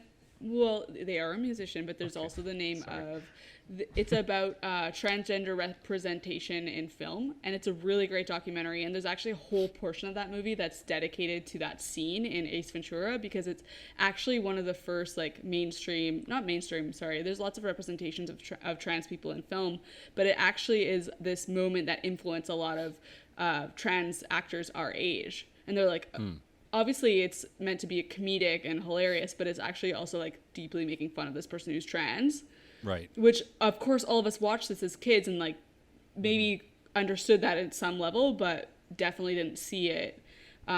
So definitely go watch this film, Disclosure, and then rewatch that scene, and it's like, holy shit, this is actually really fucked up, the scene. What I think is funny is that like one of the best depictions of a trans character is the Crying Game from 2 years before Ace Ventura, and it's funny to think that like they could get a character so right down to the casting an actual person in that role, and then I hope I didn't ruin the Crying Game for everyone. You should see it Well, I think anyways. Ace Ventura is kind of making fun of the Crying Game, isn't it? It is. They actually they play the I think same they play the song? song. Yeah. Yeah, exactly. I thought Crying Game was a game show movie. I'm going to be honest. No. Sorry.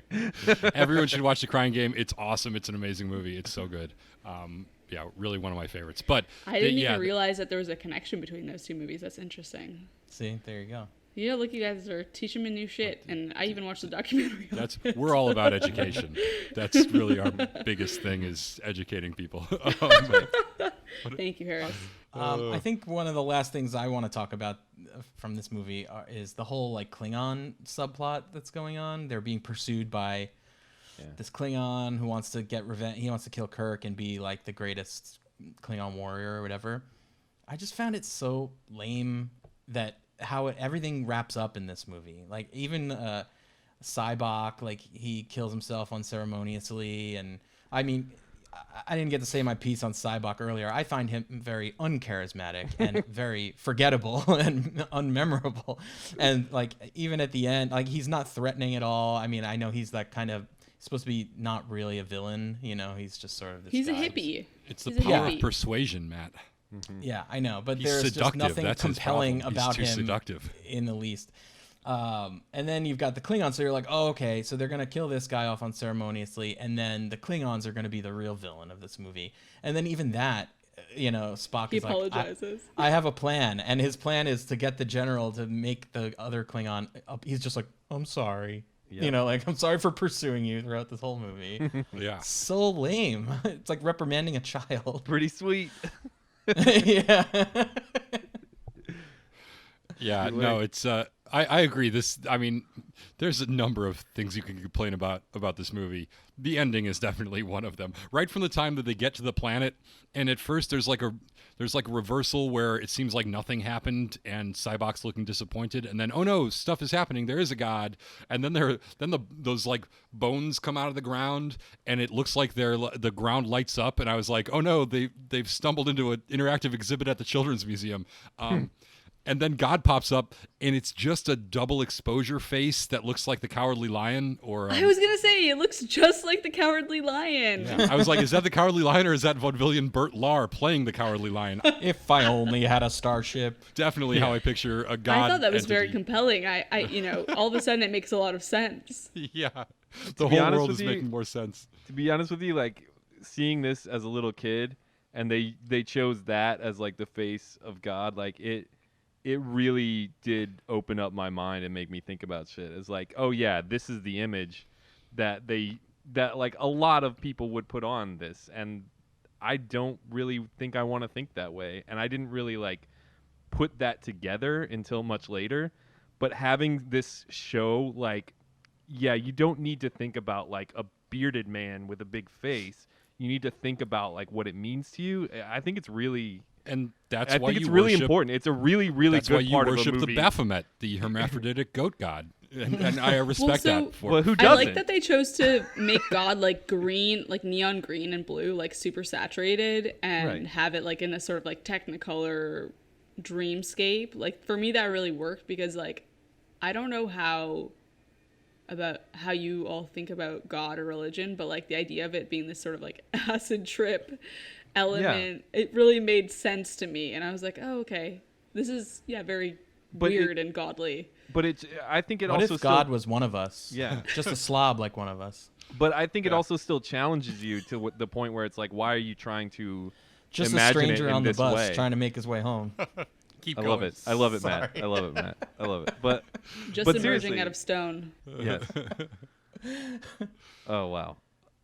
But Sorry, I Colin. think I it is couldn't. a really good part of an otherwise not as good movie to do that, to challenge you and say like, why do you see it this way?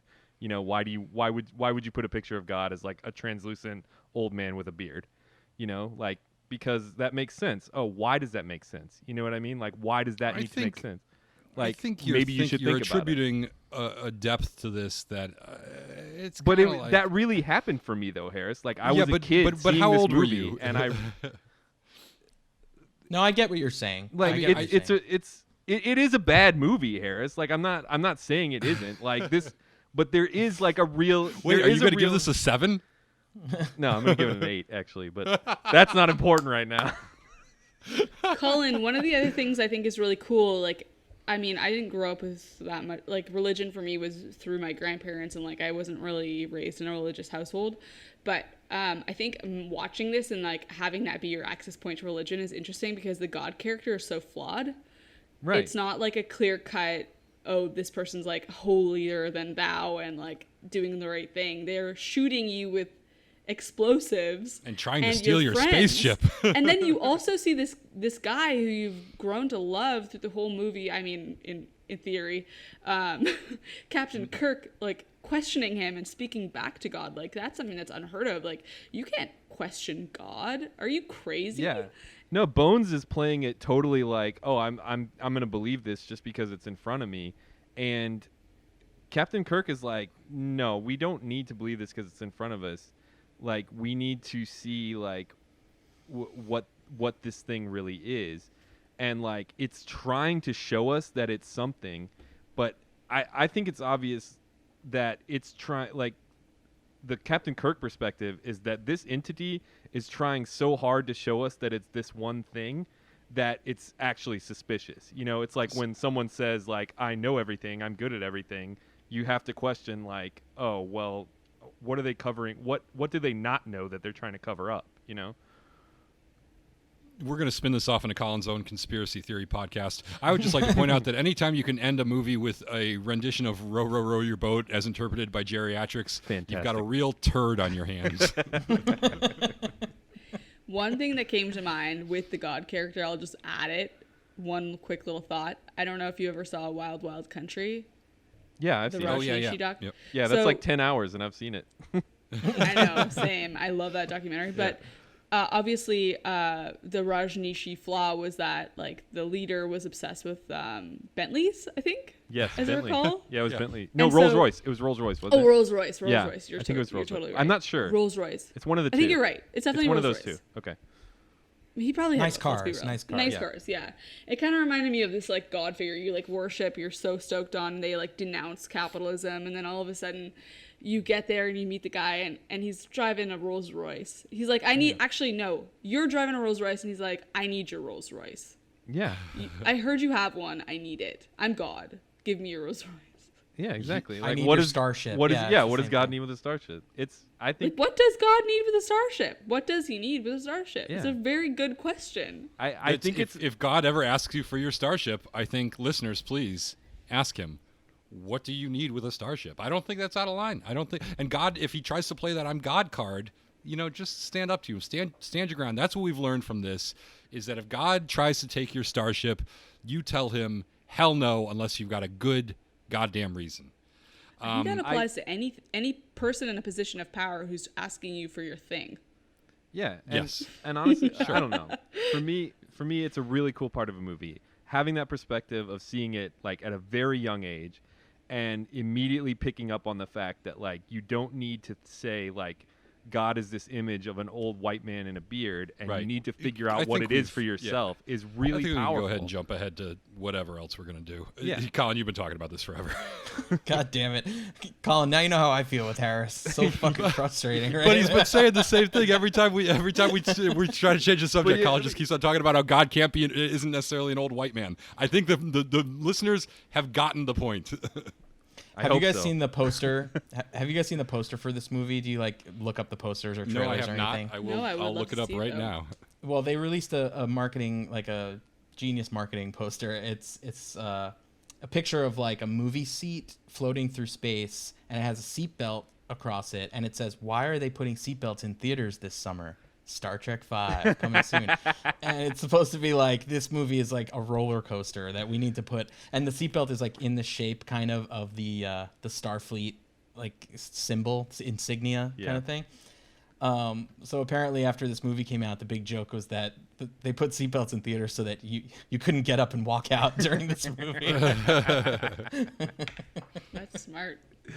Great. That's good. That's how I feel about that's VR good. headsets. You're really in there for the ride when you put that thing on your head. Yeah. Yeah, what you got to do Whether is you want it or not. you have to figure out a way to make it feel like they've taken the headset off when they haven't. That's what you got to do. That's the next breakthrough in VR. Agree. Wow.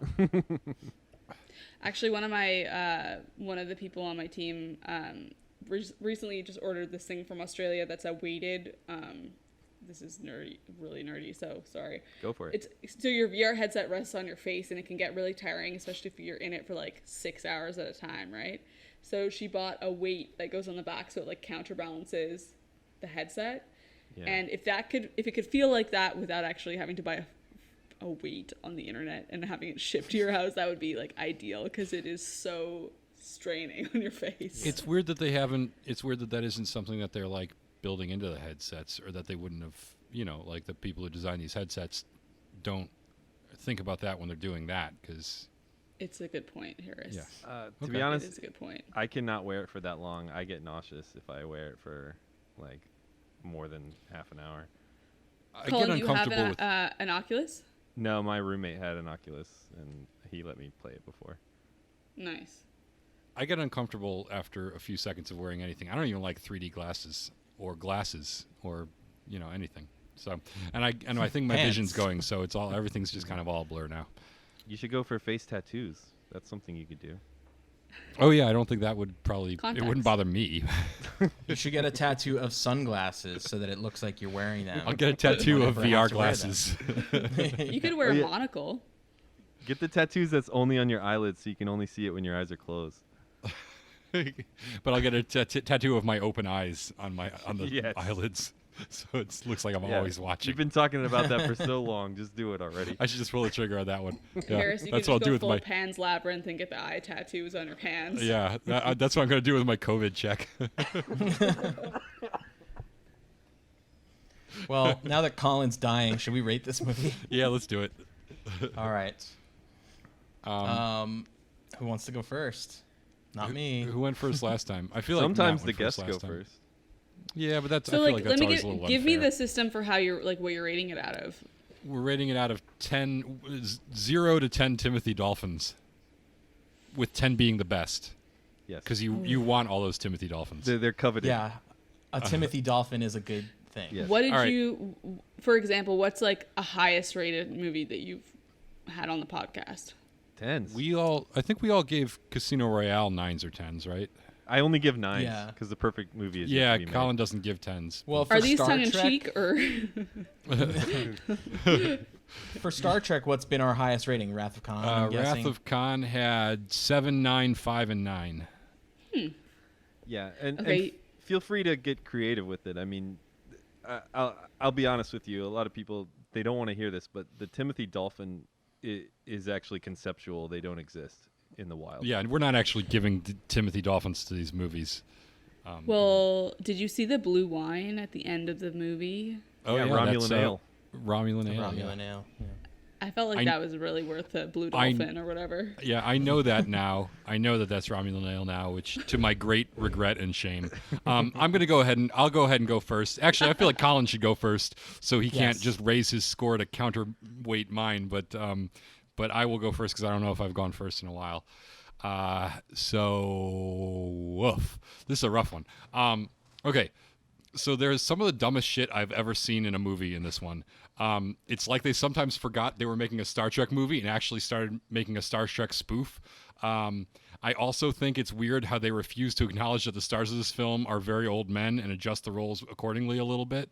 And the VFX are almost consistently, completely, amazingly bad. Like basic ship shit that they sort of had figured out now looks worse than it did in the last movies. I think they had been, if they had been a little less competent and actually made one of the worst movies of all time, this might have broken my brain and been a 10.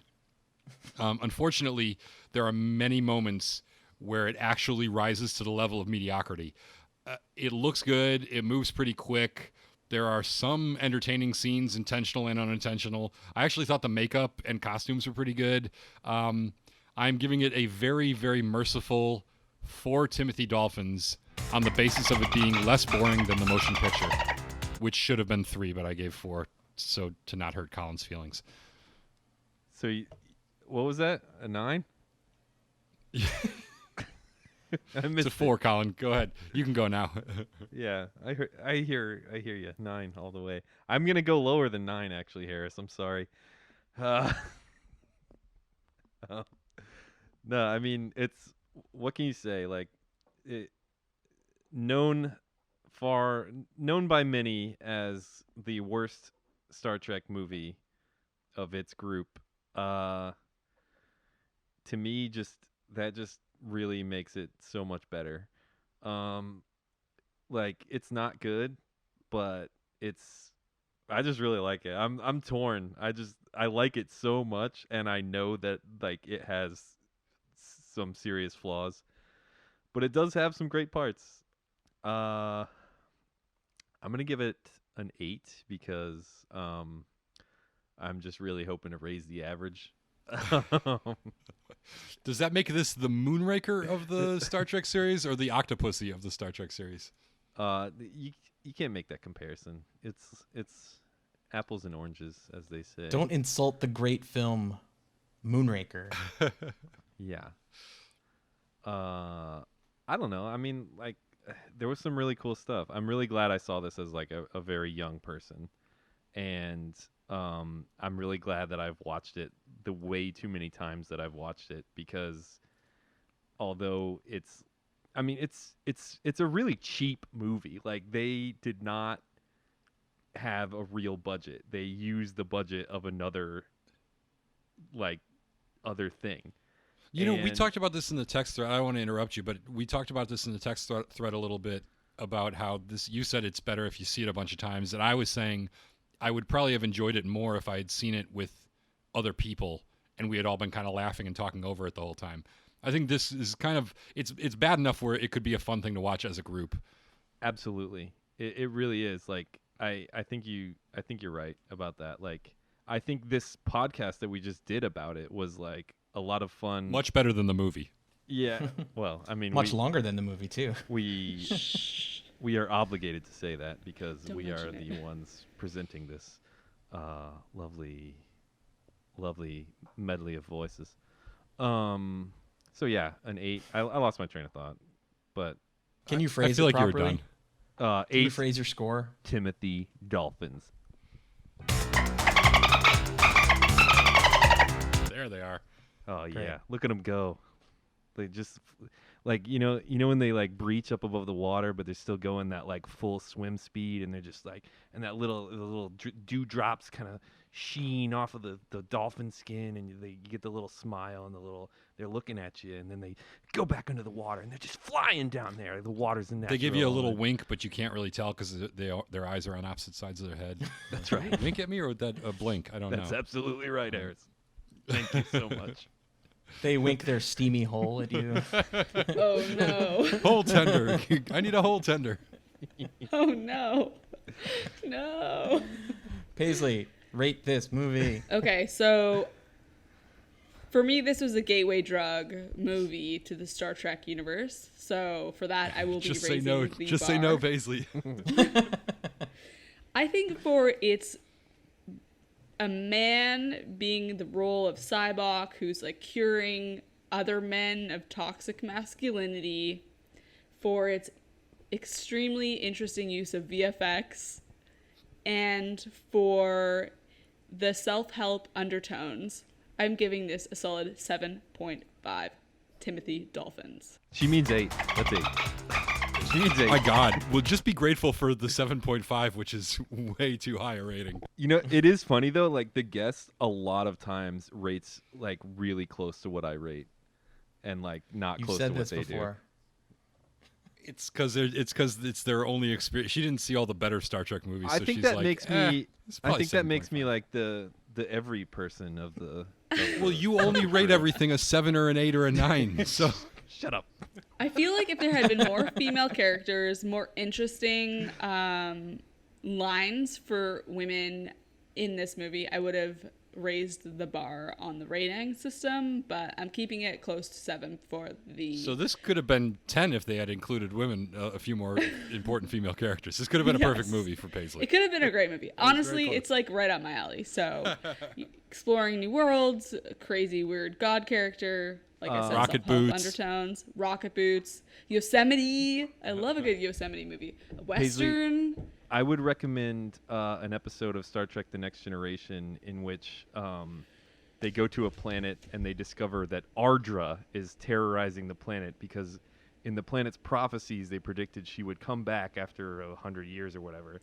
And Ardra So- claims that she's not just the devil of this planet, she's like the real devil. And then she like, you know, tries to convince them, and they have a little trial, and she's like, no, I'm it, I'm doing it. And they're like, you can't be the real devil. And then you'll have to see what happens. And she probably is. This is so actually when I fuck was a was that? kid. When I was a kid, I was obsessed with Full House, and so my introduction to Star Trek was because Star Trek would come on after Full House. So like I'd watch it on like 4 different channels, like 28, 14, 12, and 10, and then like Roseanne would be on, and then Star Trek Next Generation would be on. So I might have already had that in my subconscious somewhere. So like cool. me, you would see this come on after something you wanted to watch and be like, uh-oh, what else is on?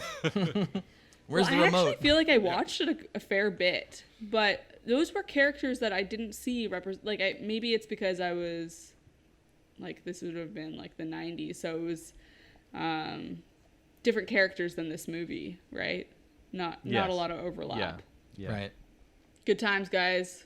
Matt, you going to give us your Timothy Dolphins? Yes. All right. So I know you love had- this movie. Yeah, I loved it so much. I think the thing that bothers me the most about this movie is that the voyage home, as far as I understand it, was considered good and successful financially.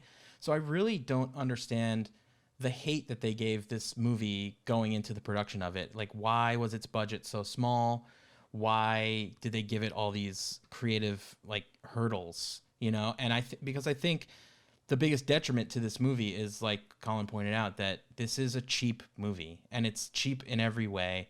You know, from the VFX to the sets to even like, you know, they must have been rushed on time because like, you know, rushing through time. I mean, like, because a lot of the performances are bad, especially from the you know, the smaller characters. You know, they probably only had like one take or two and said, okay, we got to move on or whatever. You know, that scene with Sulu and Chekhov in the beginning is unwatchable. When Sulu and Chekhov were like some of the best parts in the previous movie, I thought they gave them the tender love and care that they needed in order to get a performance out of them that was watchable. I think, you know, this movie has interesting ideas, but again, like something we didn't mention is like, it's kind of similar to the plot of the motion picture, you know, where they find similar like to 4. Sorry. How's it similar to 4? Like the whales, the whale probe, it's kind of also like a godlike being. Oh yeah, I guess so. Sure. But you know, the V'ger thing in the first movie is like a godlike whatever, you know? Yeah. I think the villains in this are forgettable and lame. I feel like, you know, this movie came out in 1989, and like so many things that also came out around this time, like it just has that cheap look, and like some of the actors like are from other things that are also cheap, and I associate them with like badness. So this movie just feels like cheap is the label I'm gonna give it, you know. There are parts. Having said that, what's that, Paisley? I had a realization. What? This is like the documentary version of this movie. Like an 80s documentary of Star Trek. So like you have a villain who's like, he's not horrible, right? He's like kind of a lukewarm villain, but he's got sort of like a weird eerie thing. Like if this had been a doc, all of those things about the bad production value and weird VFX would have been forgiven, right? So if you kind of look through it with that perspective, like this piece is kind of an exploration of these kind of flawed characters that aren't necessarily villains. It's just more of like a personal and intimate look at the portrayal of these different characters from this planet. Yeah, I would say two things. One, this has a lot of strong similarities to the original series with the dynamic of the three main characters and the villain.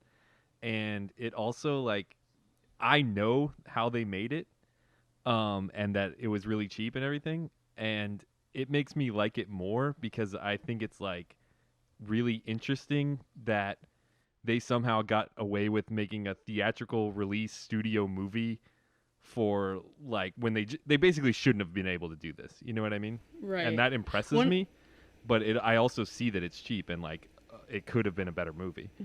One of the facts that, like, and I obviously want to hear Matt's score, so I'm sorry for cutting you off. One of the facts that came up at the beginning of the movie is that George Takei, that's how you say his name, right? George Takei was like in a huge feud with William Shatner and like refused to do this movie and was like, I'm not doing it. And somehow William Shatner convinced George Takei to like come on board of the film. And so you have like key players from the Star Trek universe refusing to come to set. So that could already lead to so many interpersonal issues during the filming of the production. So I just think that's an interesting little tidbit that they give us. I think a lot of them didn't work well with William Shatner because he's like got a notorious ego. Yeah. And, you know, he thinks who he is and whatever. So imagine him as or I think I read the George Takei thing too, and it said like he was quoted as saying like, for as much as I hate this man, he's a damn good director, or like something like that. He's like a pleasure to work with as a director. It was the greatest rocket boot sequence I've ever seen. We got caught in a blizzard. You also have all right, like Matt, finish your thing. Sorry. All right. So having said all that I said about it being cheap, there are cool moments in this movie, or I should say, Colin said that the more you watch it, the more you like it. I watched it twice, and actually the second time I watched it, when I was not affected by drugs of any kind, I actually kind of found things that I liked about it, or things didn't bother me as much. I think when I was high, the badness was heightened. But yeah, I think my favorite scene is when Sybok dives deep into Bones' psyche and he finds, the thing with his dying dad or whatever. Like, I enjoyed that whole thing, and I thought, kind of what we talked about, that if this were extrapolated more so, this could have been a better movie if we, went with this kind of thing a little more, as opposed to like the action sequences, which don't work. None of them really work. And then the whole ending is botched with the God thing. It just, it just doesn't really flow the way it should. I can't help but feel like this movie, if done a different way, it has redeeming qualities, and I think we've all kind of said this, that like there's a good movie in there somewhere. Yeah, like let's just recut it. I mean, I feel like there's some really good stuff in there. We could really knock out a good movie. You don't think there's any additions that need to be put in there? You think, like, just based on what is out there, that if we just cut things out, this could be a better movie? Oh, I think we can make additions. They'd be like, we could do like cardboard cutouts of things, like little puppet shows and stuff, and nobody would tell the difference because it was so shitty. Yeah, it was so shitty to begin with. People would be like, I feel can't like you even could tell. cut it shorter, and the less is more like mentality. Like, just with those little close-ups of people's personal backstories of their deepest, darkest pain, that stuff's really interesting. Cut like all the middle stuff about Yosemite, whatever. That's like not. That could be its own movie in a way. Like, I would keep love it to really see that short. movie, actually. Just as like I said, as soon as he saves him with the rocket boots, I say you add some farts to the bean scene, and then you have them sing the song, and then you're out of there. It's like 18 minutes. It's a nice tight little, and we call it Star Trek: Kirk's Vacation. What I did on my summer vacation. I thought we were talking about remaking the whole thing, and I was trying to figure out which one of the mains was which one of us.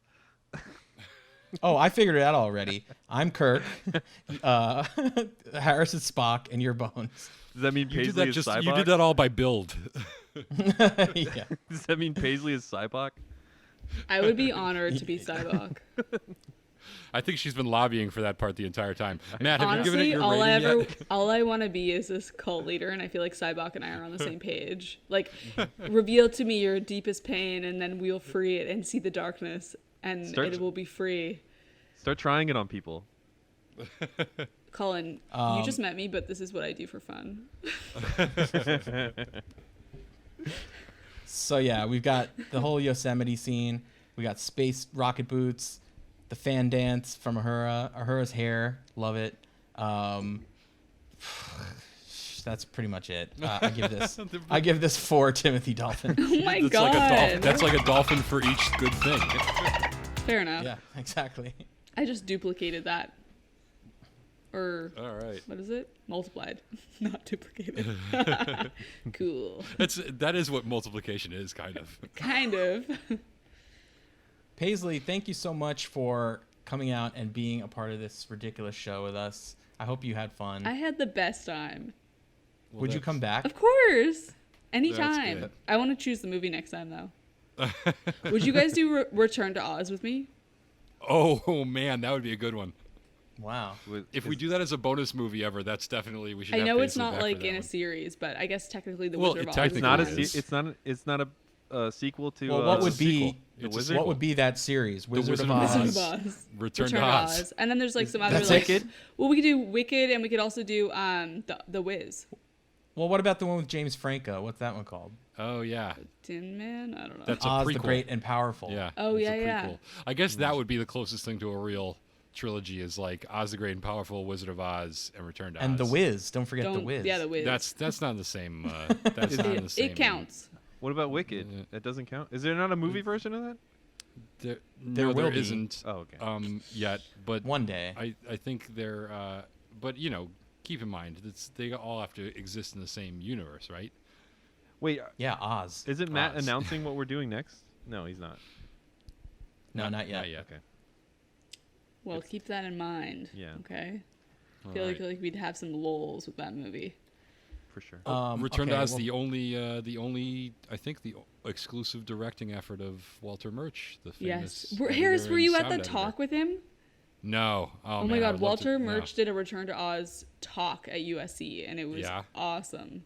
I bet it was. He's written two of the best books in filmmaking that anybody could read, In the Blink of an Eye and the whatever the one is that's the conversations with him and the guy who wrote The English Patient. Both excellent books and really easy reads too, like interesting, entertaining stuff. Even if you're not a filmmaker, I think that they would be interesting stuff. They're not terribly technical.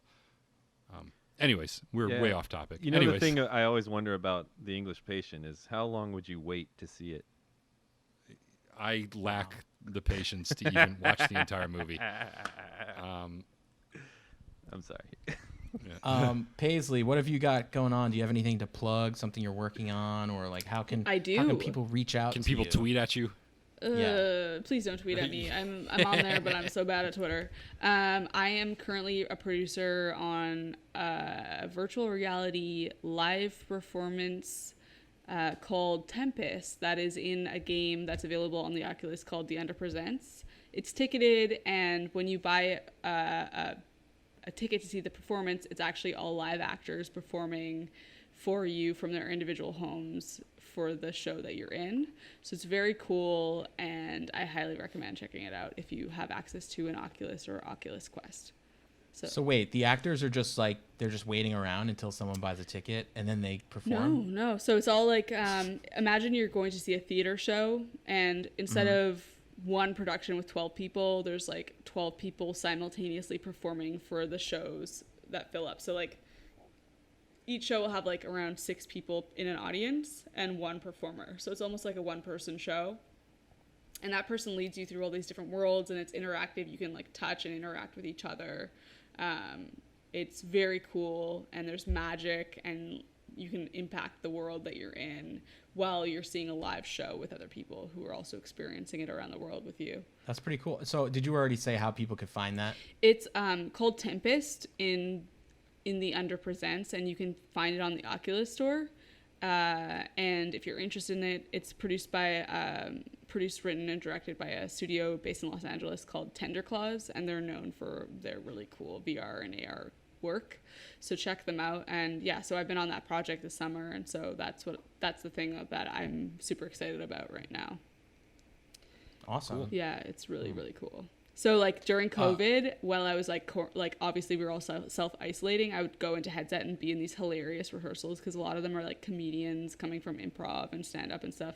So we'd just be like dying laughing in like skeleton avatars in rehearsals. Dying laughing, so the opposite of this podcast. Yeah, exactly. What do you mean? You mean that we laugh so hard that we truly live? But life is but a dream. I don't need your well, Vulcan Tony Robbins. I've already found myself. Look, you know what? For the people who think it's painful to listen to this podcast, you need your pain, okay? Yeah. Well, guys, there's only one real way to end this show. Row, row, row, row your your boat gently down the stream. Row, Merrily, row, merrily, row, merrily, row, merrily, life is but a dream. Merrily, Row, merrily, row, merrily, row your merrily, boat life is gently Life but is a but dream. a dream. Merrily, merrily, merrily, merrily. Life is. I think we nailed that. But life is a dream. Good night, Spock. All right. Good night, Doctor. Good night. Good night, Jim. Good night, Jim. Good night.